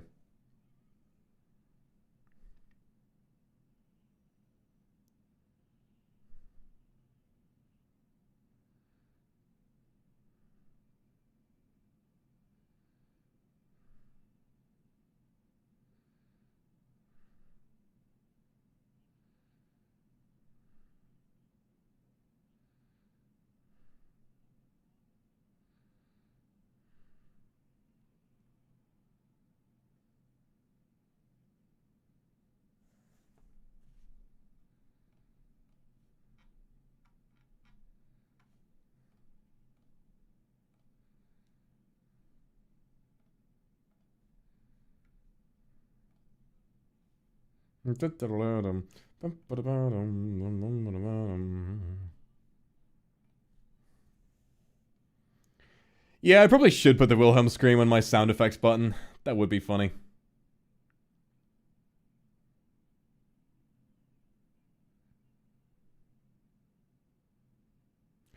Bang a line! It's a trap! He said it! He said the thing! It's a trap! I saw some TIE fighters spawn in there. Some of them just appeared. It's a trap!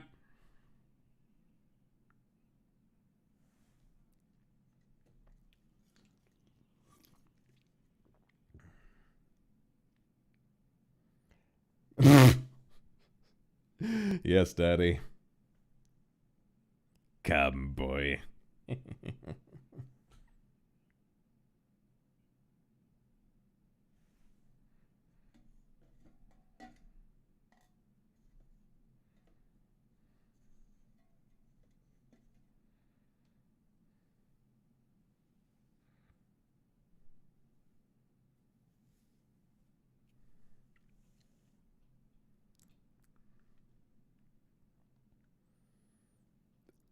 I know.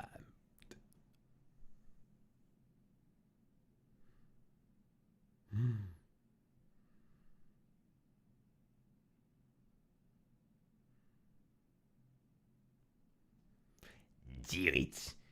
Do it.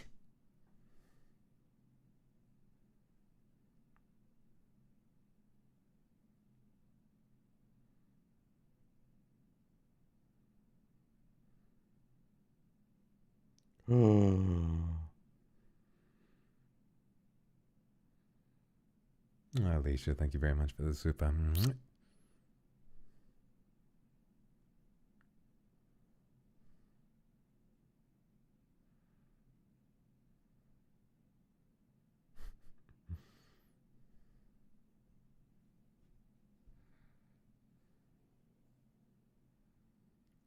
Do it, kill him. Do it. Do it. Do it. Kill him now. Lap rights are a nice idea right now. I'd like a little cuddle now that I'm getting sleepy.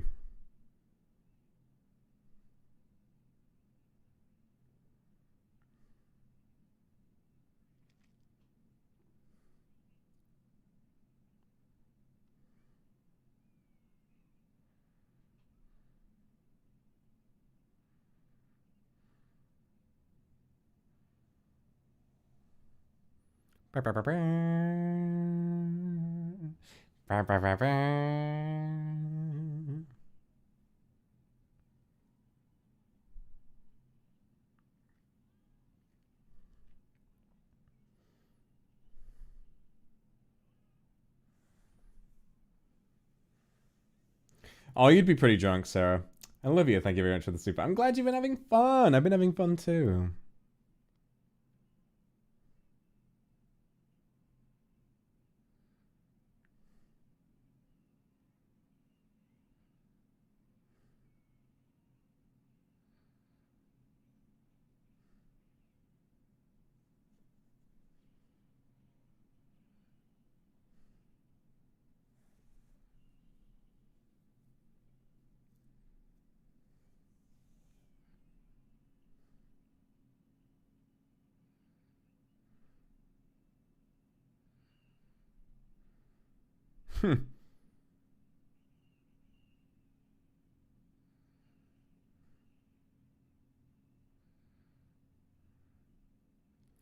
Okay, while this random bullshit is going on, I mean, it's just a load of things happening.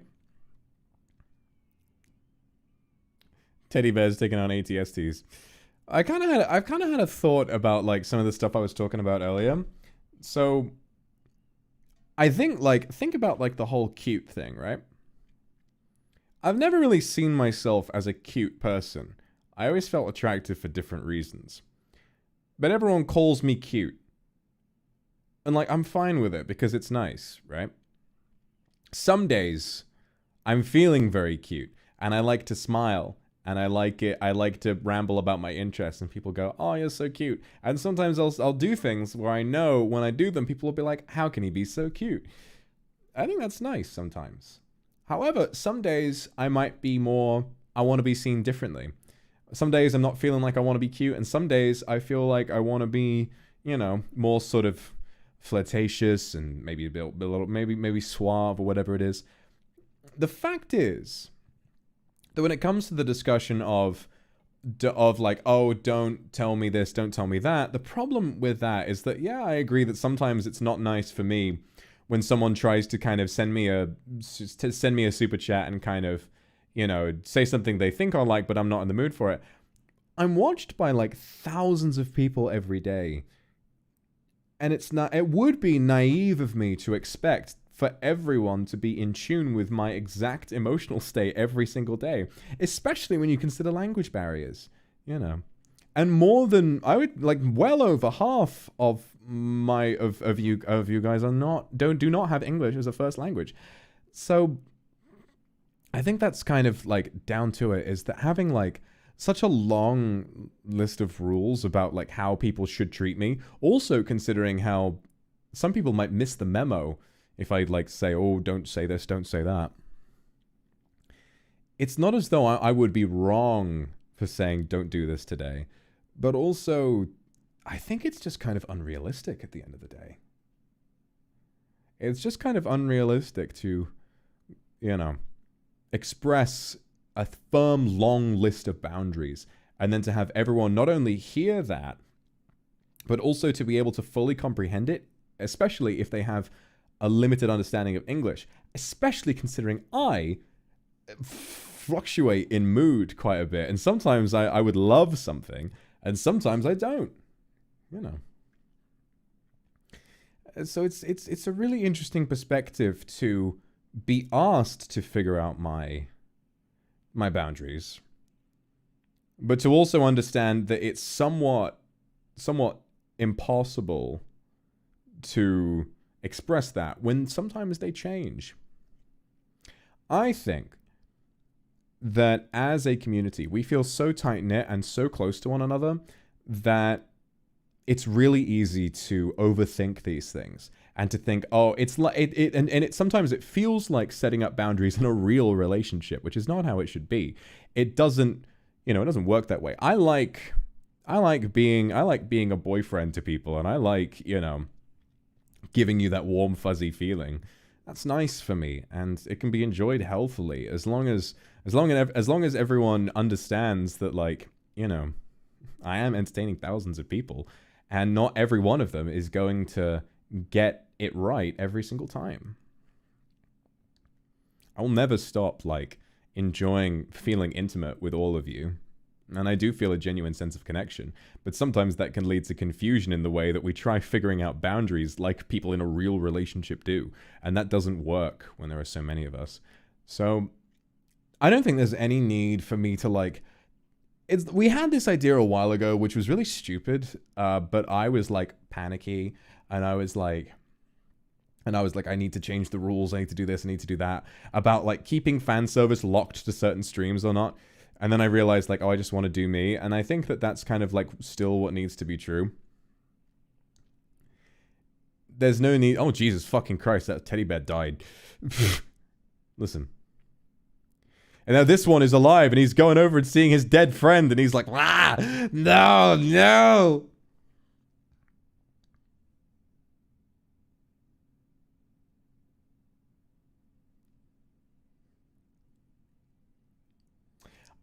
I'm going to tell you guys something.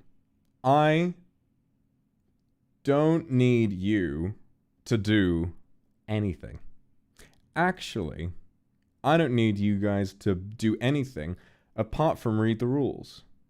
Expecting a community as large as 1.3 million to accurately and with emotional intelligence to understand and comprehend the boundaries of me, not only a fully fleshed out person, but also a person with emotions that I don't fully understand, is just unrealistic. I think that I need to accept that there are occupational hazards to this, and that I can cope sometimes if people get it wrong. If someone sends me a super chat that makes me a little uncomfortable, I can ignore it. I'm well more capable of that. Oh, nothing serious has happened. I'm just kind of spitballing at the moment. I'm just chatting. I'm fine.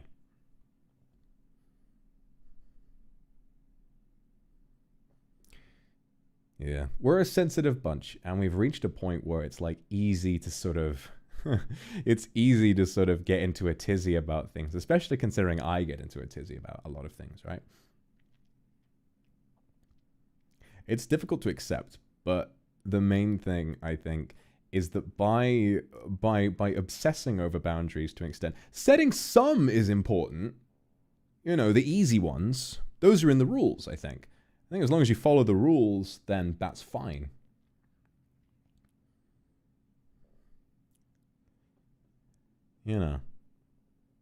Just accepting that it's not always going to be, that people aren't always going to get it right is just part of the job, I think.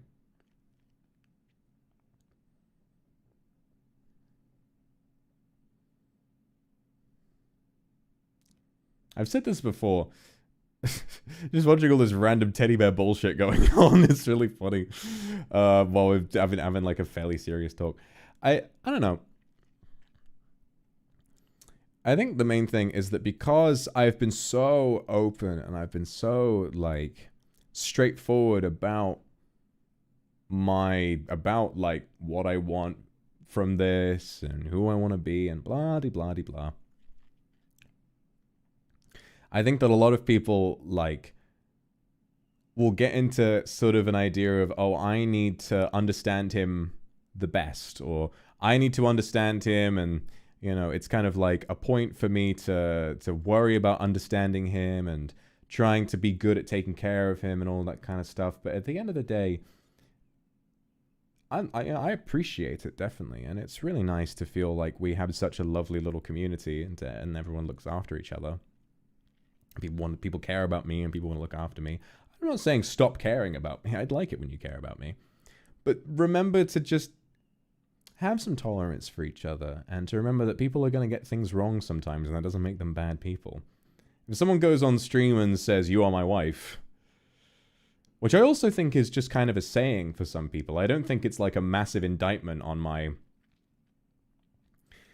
I don't think it's like a massive indictment on my person for someone to say, you are my wife, can you be my wife? I think those are just things that some people say. You know, it's like almost like a cultural thing. And I don't mind that. It means people are attracted to me. And some days it's like... Some days it's weird for me. Some days I'm fine with it. Some days it's good. Some days it's bad. A bit of a running gag. Whatever, right? If I was in a real, like, a proper relationship with one person... God, wouldn't that be insane?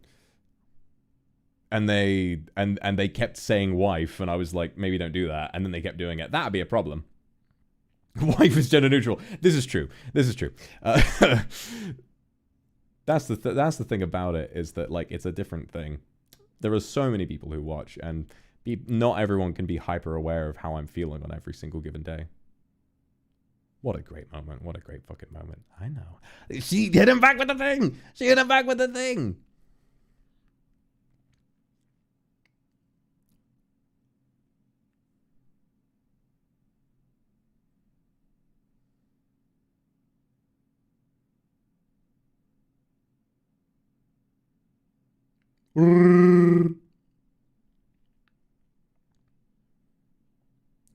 She got both of them with one shot because she did not throw away her shot. All right. Great scene. Let's move on. Great fucking scene. Nana, thank you very much for the super.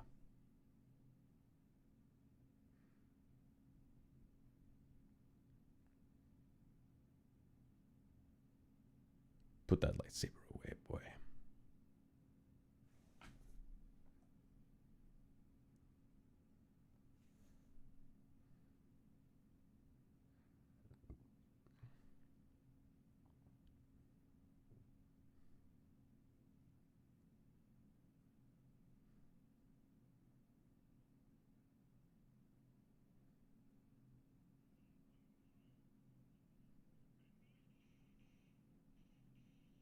But he is strong with the Force. He can sense when he's about to attack.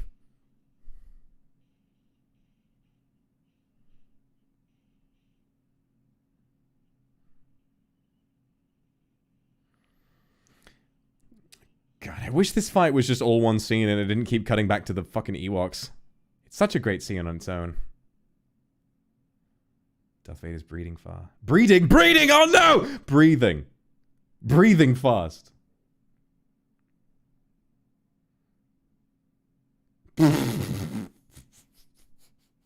Congratulations, Yowie Money Entertainment. I'm so glad that you googled spit roasting on a work computer. That's funny.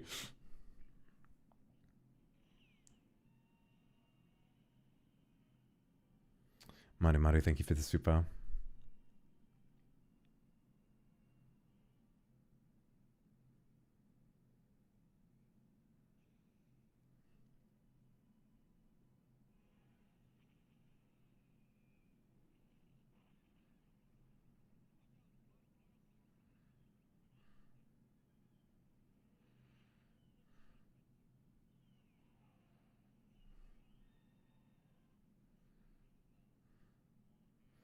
Got no idea what you're talking about. That's true. I actually do not remember what I was saying.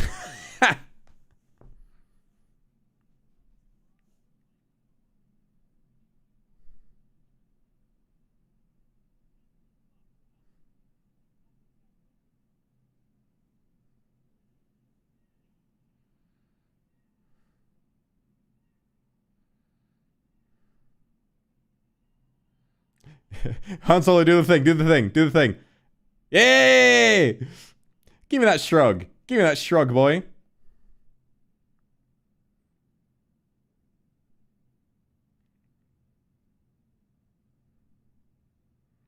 This part of the fight is really good.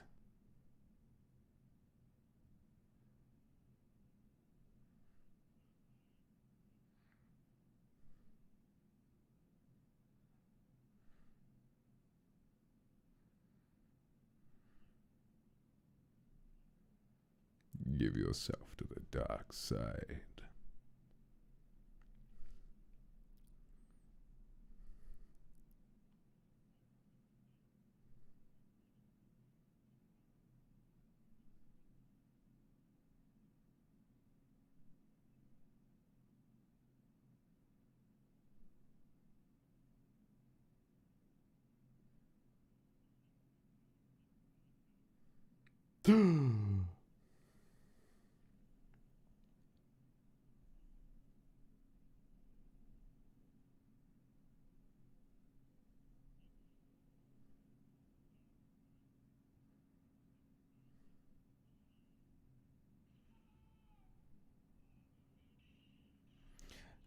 Listen to this music. Listen to this music. Turn that shit up.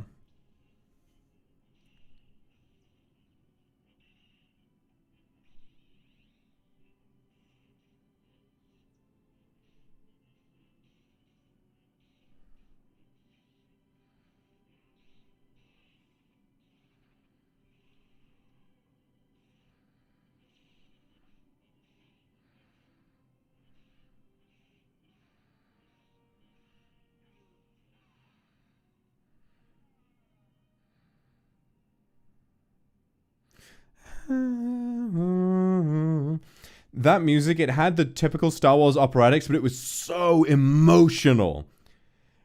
It sounded like Luke's soul was crying out, oh, oh. That's not even his real hand. He cut it off again. The robot hand is gone now, too. He's going to have to get a third hand. And he looks at his own. I'm just like him, for real, for real.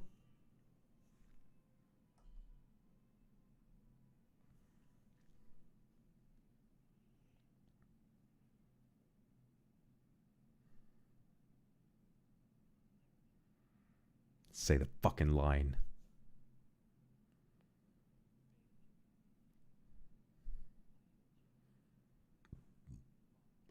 Hell yeah, you are. Remember right at the beginning of this watch along? I want to learn the ways of the Force and become a Jedi like my father. End of the series. I am a Jedi like my father before me.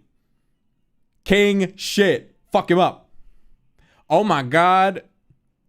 My brother Josh.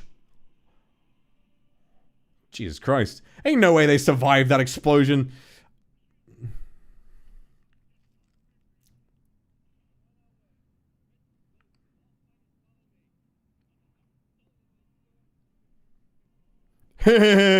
Love him. Love him. A god.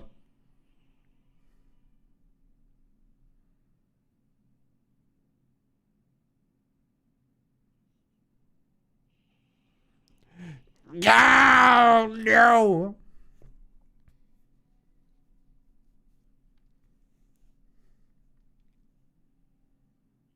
And do you understand?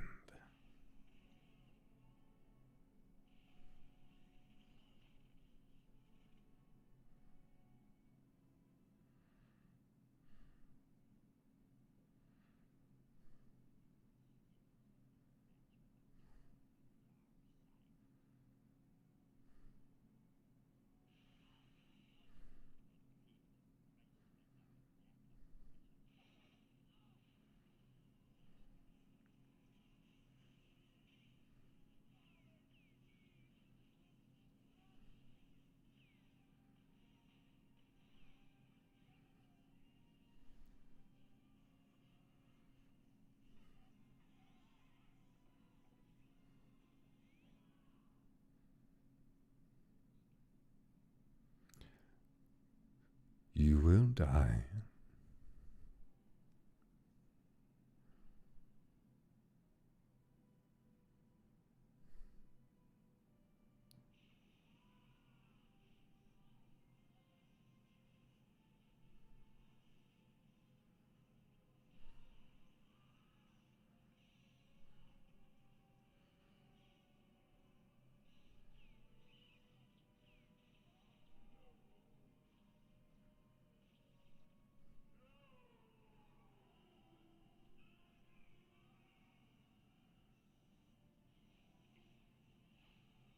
Let's go, Darth Vader!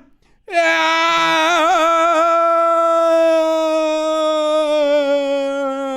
Boom.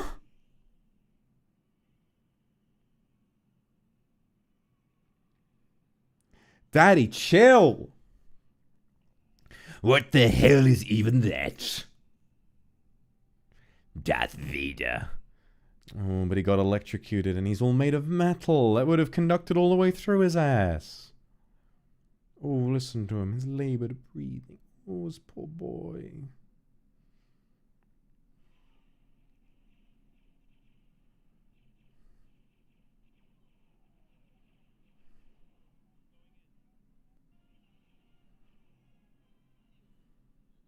Here goes nothing.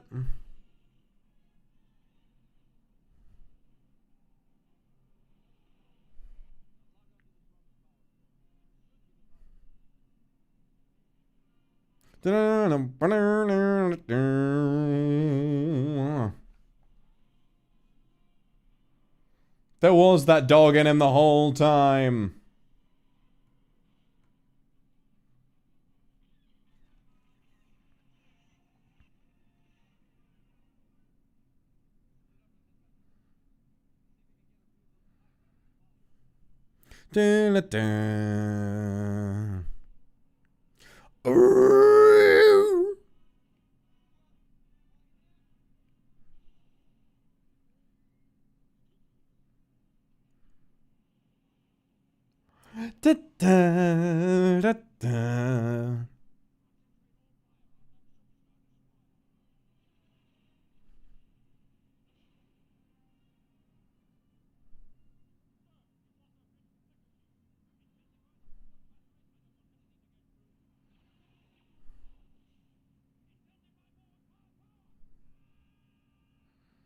Ah! Holy shit!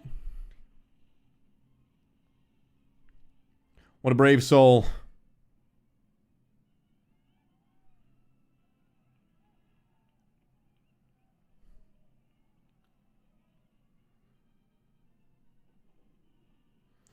Into the shade of the Death Star with you, you bastard.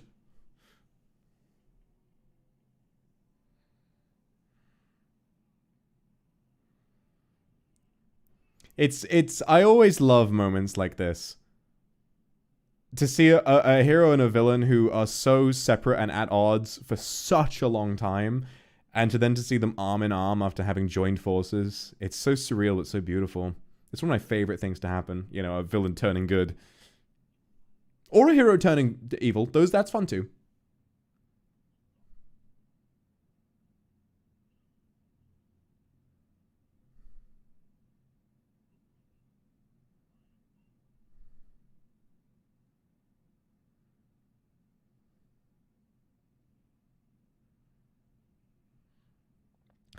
The music and the presentation of this scene is genuinely beautiful. It's one of my favorite scenes in all of Star Wars.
Just having the soft and eerie Imperial March play while we see this absolutely horrifying villain unmasked, and underneath he's so genuinely pathetic and so weak and small, and yet finally when we see him he's smiling because he's free.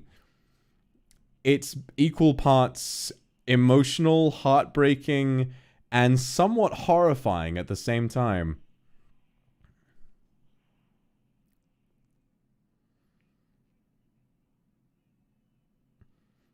Because remember, after having become Darth Vader and being put in the suit was designed in such a way, and this is a bit of trivia they don't tell you in the movies, the suit was designed in such a way that whenever he walked, and whenever he did anything, the metal would snag on his flesh. The way that his stumps of his arms and legs had bits of, you know, flesh and skin hanging off, it would snag and pull with the metal, and as a Sith, his pain would make him stronger. So while he was very powerful, and while, you know, he had so much to do, every waking moment of his life was absolute agony. And so yes, I too would smile if I was finally free of it. His agony made him stronger, but, you know. Infection would kill him? Nah, space medicine, they're fine. Back to tanks. I imagine that chamber he goes into would cure him of anything.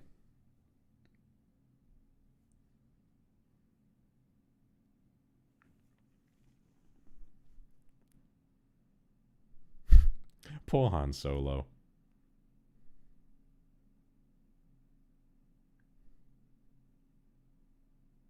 This scene is so fucking funny.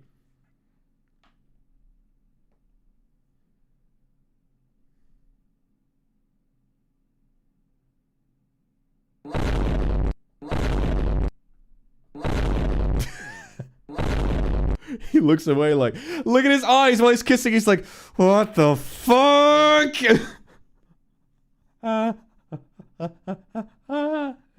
He's like, what the fuck?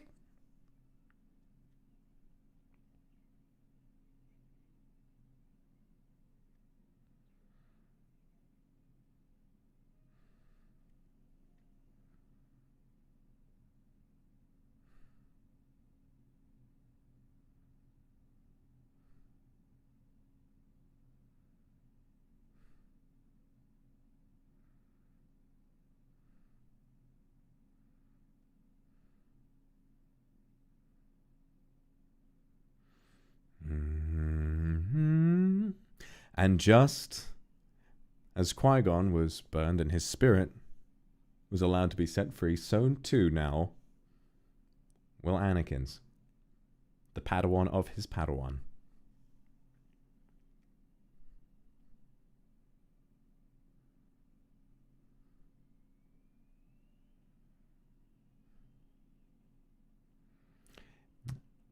And this part is one change in the special edition that I actually really like. They're able to add places from the prequels and the originals who are able to celebrate with being freed from the Empire. We're back on Tatooine. This is one change that, while it looks a little odd, it is nice, I think.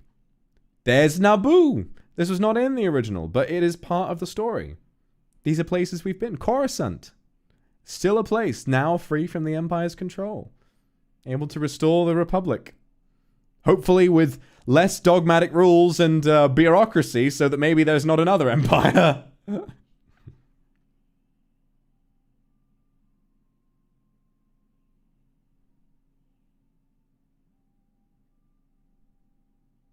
When I first watched Star Wars, this film used to be my favorite because I just liked the dancing at the end. I thought it was really sweet.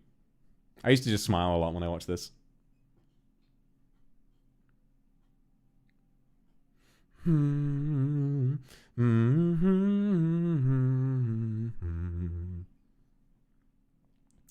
Oh, Coral, thank you very much for the super.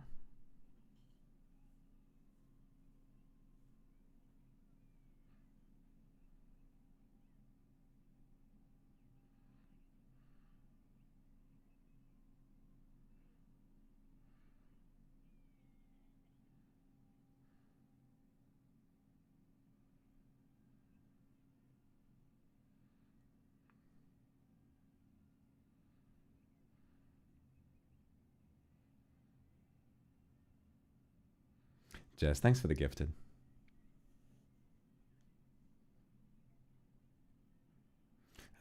There's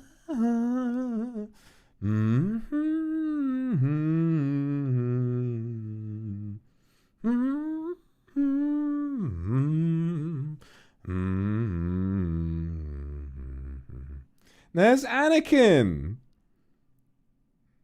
There was enough light in him that he could pass on. And at last, he's at peace. Because he made the right choice in the end. Yay! Everything's okay! They beat the bad guys! Anakin went down his dark path, but he was redeemed by his own son. Han Solo found out that the girl he likes also kissed her brother, and he's a little weirded out, but he still loves her. The Empire has fallen. Emperor Palpatine was thrown down a shaft for the foreseeable future. And that's Star Wars. At least it was for a long time. Now, me personally, a lot of people find the sequels somewhat pointless. I disagree. I think that there is a lot about the originals that have themes and motifs that aren't addressed in the right way. The main thing being the Jedi and their misdeeds. Also, the fact that the Star Wars fans needed a fucking palate cleanser after the prequels. The Revenge of the Sith being the last ever Star Wars movie is a shame. The sequels, in my mind, go into a lot of things that people do like them. Diehard Star Wars fans like the prequels. Normal people think the prequels are lame. I'm sorry to break it to you, but the Star Wars echo chamber is small compared to the vast majority of moviegoers. The prequels were not well liked when they first came out. They are now very much liked by a very loud minority, I'm sure. The prequels are not good. I like them, they're fun, but they are not well-made films. The prequels are bad. I love them, but they are bad. It's okay to like things that are bad. They're campy and they're very silly. They are bad. I love them, but they are bad. Fine within the context of the marathon. I agree. Stella, thank you very much for the super. I really appreciate that. Thank you so much. I'm having a debate with myself at the moment, and I want you guys to help me weigh in on something for me. I want you guys to help me weigh in on something. I want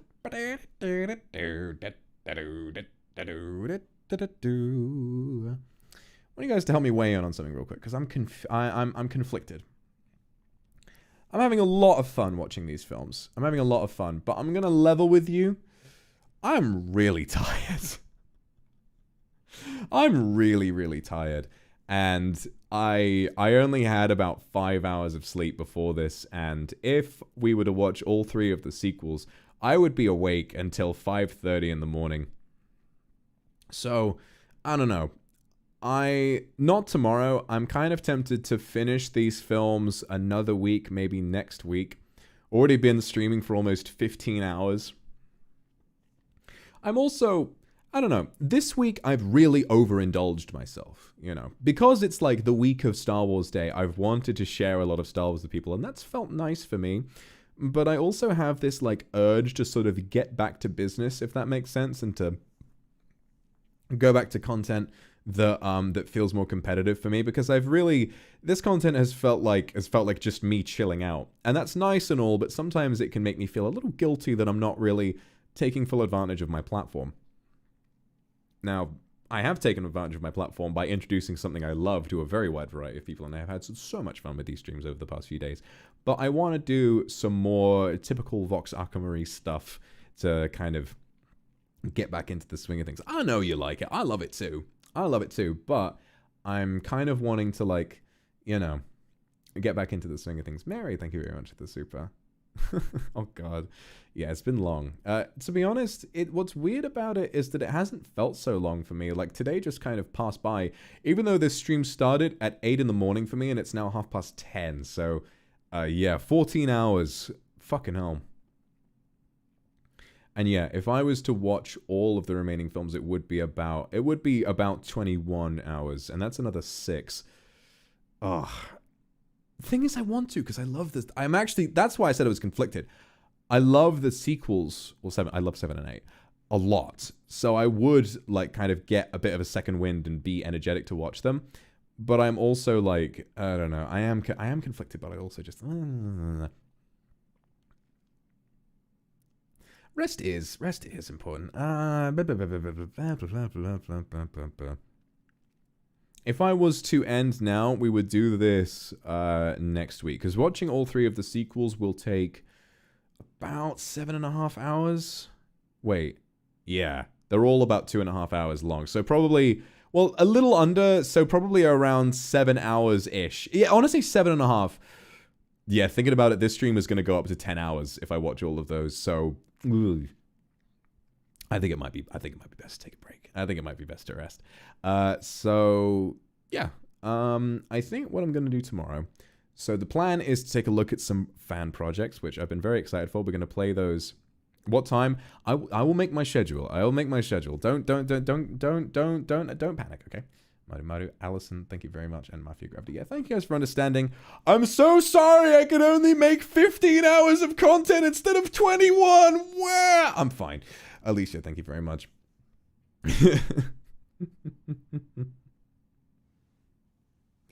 It's fine. I know I've done a good job today. This is more than most people stream anyway, you know, without going all the way into all of that. And we will watch the sequels at some point. May, thank you very much for the soup. I'm so glad you had fun today. I love you too, babe. And Dorado as well. Thank you very much. Yeah. And Dorado as well. Thank you very much. So, yeah, great stream today, guys. I had a lot of fun watching these movies again. I had a lot of fun getting to share them all with you. I had a lot of fun hanging out with Sani and Nina earlier. And then I had a lot of fun just watching them with you. Insolite Gamer, thank you very much for the super. And Aka Rose, thank you very much. It was a good stream. I had fun. Gloves, thank you so much. Thank you, Sugar Haru. Thank you, Ranko. Thank you, Jenny Alex. It was a really fun time. So yeah, Sao, Very Baby, thank you very much. Silver, thank you very much. Ming Ming, thank you very much. So closing thoughts. Aizendim, thank you very much. So closing thoughts. I love Star Wars. I love Star Wars very, very much. One of my favorite media franchises, one of my favorite universes, stories, worlds, whatever, of all time. It always makes me smile and laugh and have a great time whenever I watch it, whenever I engage in any piece of content to do with it, to be honest. And getting to share that with you all was really great. It's, like I said, it's a story that's all about love and family and about character moments, and the space battles are nice, but my favorite parts are when the focus is drawn back to what really matters, which is the way that these characters are navigating this strange world and how that world frames their very interesting actions and their developments. So that's about it. Also, thank you all for listening to me spitball about the way that I, just as the characters in Star Wars, navigate their strange, bizarre environment, how I am navigating this strange and bizarre turn of events in my life. Pammy, thank you very much. You've all been very understanding. And Isls, thank you for the Aka Super. I'm so glad you enjoyed it. And Nana, thank you very much. Thank you for being so understanding with me and for letting me spitball for a little while. The main thing that I want to leave you guys with is just a resounding this. No streamer will ever have a community that 100% of the time gets everything right. There are literally more than 1 million of you, which still blows my mind to even think about. And there are tens of thousands of you that watch me regularly. What I would like to assert is that people getting things wrong sometimes is fine. And also not every time someone gets something wrong will be a time where it's against the rules. I might just not be feeling up for something some days, but that isn't your fault. What I want to say is that my boundaries matter. Of course they do. But you and I are very intimate with one another, and I do care about you. But you shouldn't expect yourself to understand me to the extent that you would know someone that you were in a relationship with in real life. At the end of the day, I'm here to entertain you, and I'm here to make you smile. I'm here to make you feel loved, and you don't need to treat me like your actual boyfriend. You don't need to get everything right. So what I want to say is that is that I do love you and I care for you very, very deeply. Like, I genuinely do. And I feel very personally attached to so many of you. I remember your names. I remember what you go through in life. I can recognize the vast majority of you for your profile pictures. Like, to be honest, I don't even need to read your name sometimes to get to know who's sent me something. Lily, thank you very much. So don't feel like I don't care about you. And don't feel like what we have isn't special. Main thing I want to say is that just lower your expectations. No lower expectations. Be easier on yourselves. And be easier on each other too. You won't always know exactly what's going through my head. You won't always know what exactly is going on in someone else's head. Everyone has their own experience, and everyone wants to enjoy me for their own reasons. And that's fine. Someone views me as their wife. That's fine. Someone views me as their big, tall, muscular daddy dom. That's fine. Someone views me as a little Patan baby girl. That is also fine. You can view me however you want. You can enjoy me however you want. I will just be doing me, and I'll be doing the right thing to make you laugh, make you smile, make you feel loved. And if someone gets it wrong, and if someone kind of says something that makes me feel a little bit meh some days, I'll probably just overlook it and remember that not everyone is going to get it right all the time. So please be kind to each other. I always say this, please be kind to each other. If someone is just, repeating a joke in chat, they're probably just having a laugh. If someone calls me a baby girl or their wife, they're probably just having a laugh. I don't think anyone wants me to be upset. I don't think anyone wants to bypass my boundaries. I think everyone's just having fun. So let's just be gentle. Let's have fun with each other. And to the people, I did get a couple of messages in Streamlabs from people who, I won't reveal their names, obviously, but some people were a little worried that they'd caused a problem, said something wrong. You haven't. No one's in the wrong here.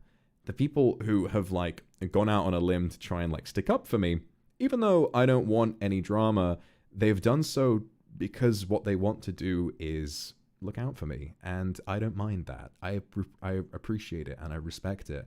I respect you wanting to take care of me. It's a noble thing. I completely understand what you're saying and what you're going for. But what I need you to understand is that it's all fine.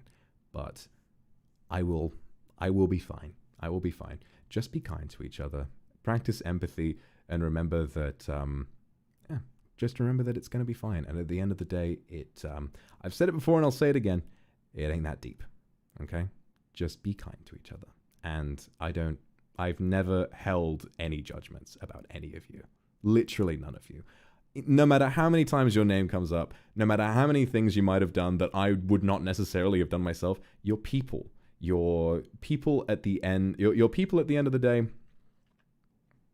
You're people. You're kind. You're lovely.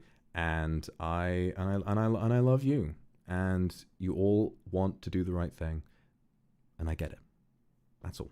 So please, no matter what I've said, be kind to each other. Don't get into arguments. Don't start all of the. Don't do anything to each other. And me saying that doesn't give anyone else an excuse to give some other people shit, no matter which side of the fence you're on, about how people should be behaving.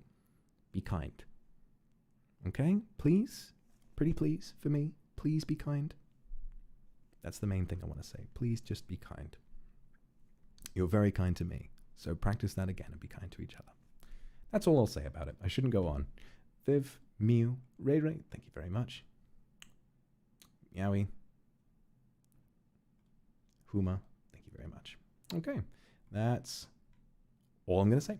So I will see you all tomorrow for the project stream. And because I'm probably going to go straight to sleep, if I'm awake early enough in the morning, I might do a little members ASMR as well, because those streams make me really happy. This does not mean I will not also do the members screenwriting. We're still doing that the day after tomorrow. I just kind of fancy it. It's very nice, makes me smile, and I think that's pretty nice. So I'll see you all for that, if I'm up on time. Thanks everyone. See you tomorrow. Bye bye.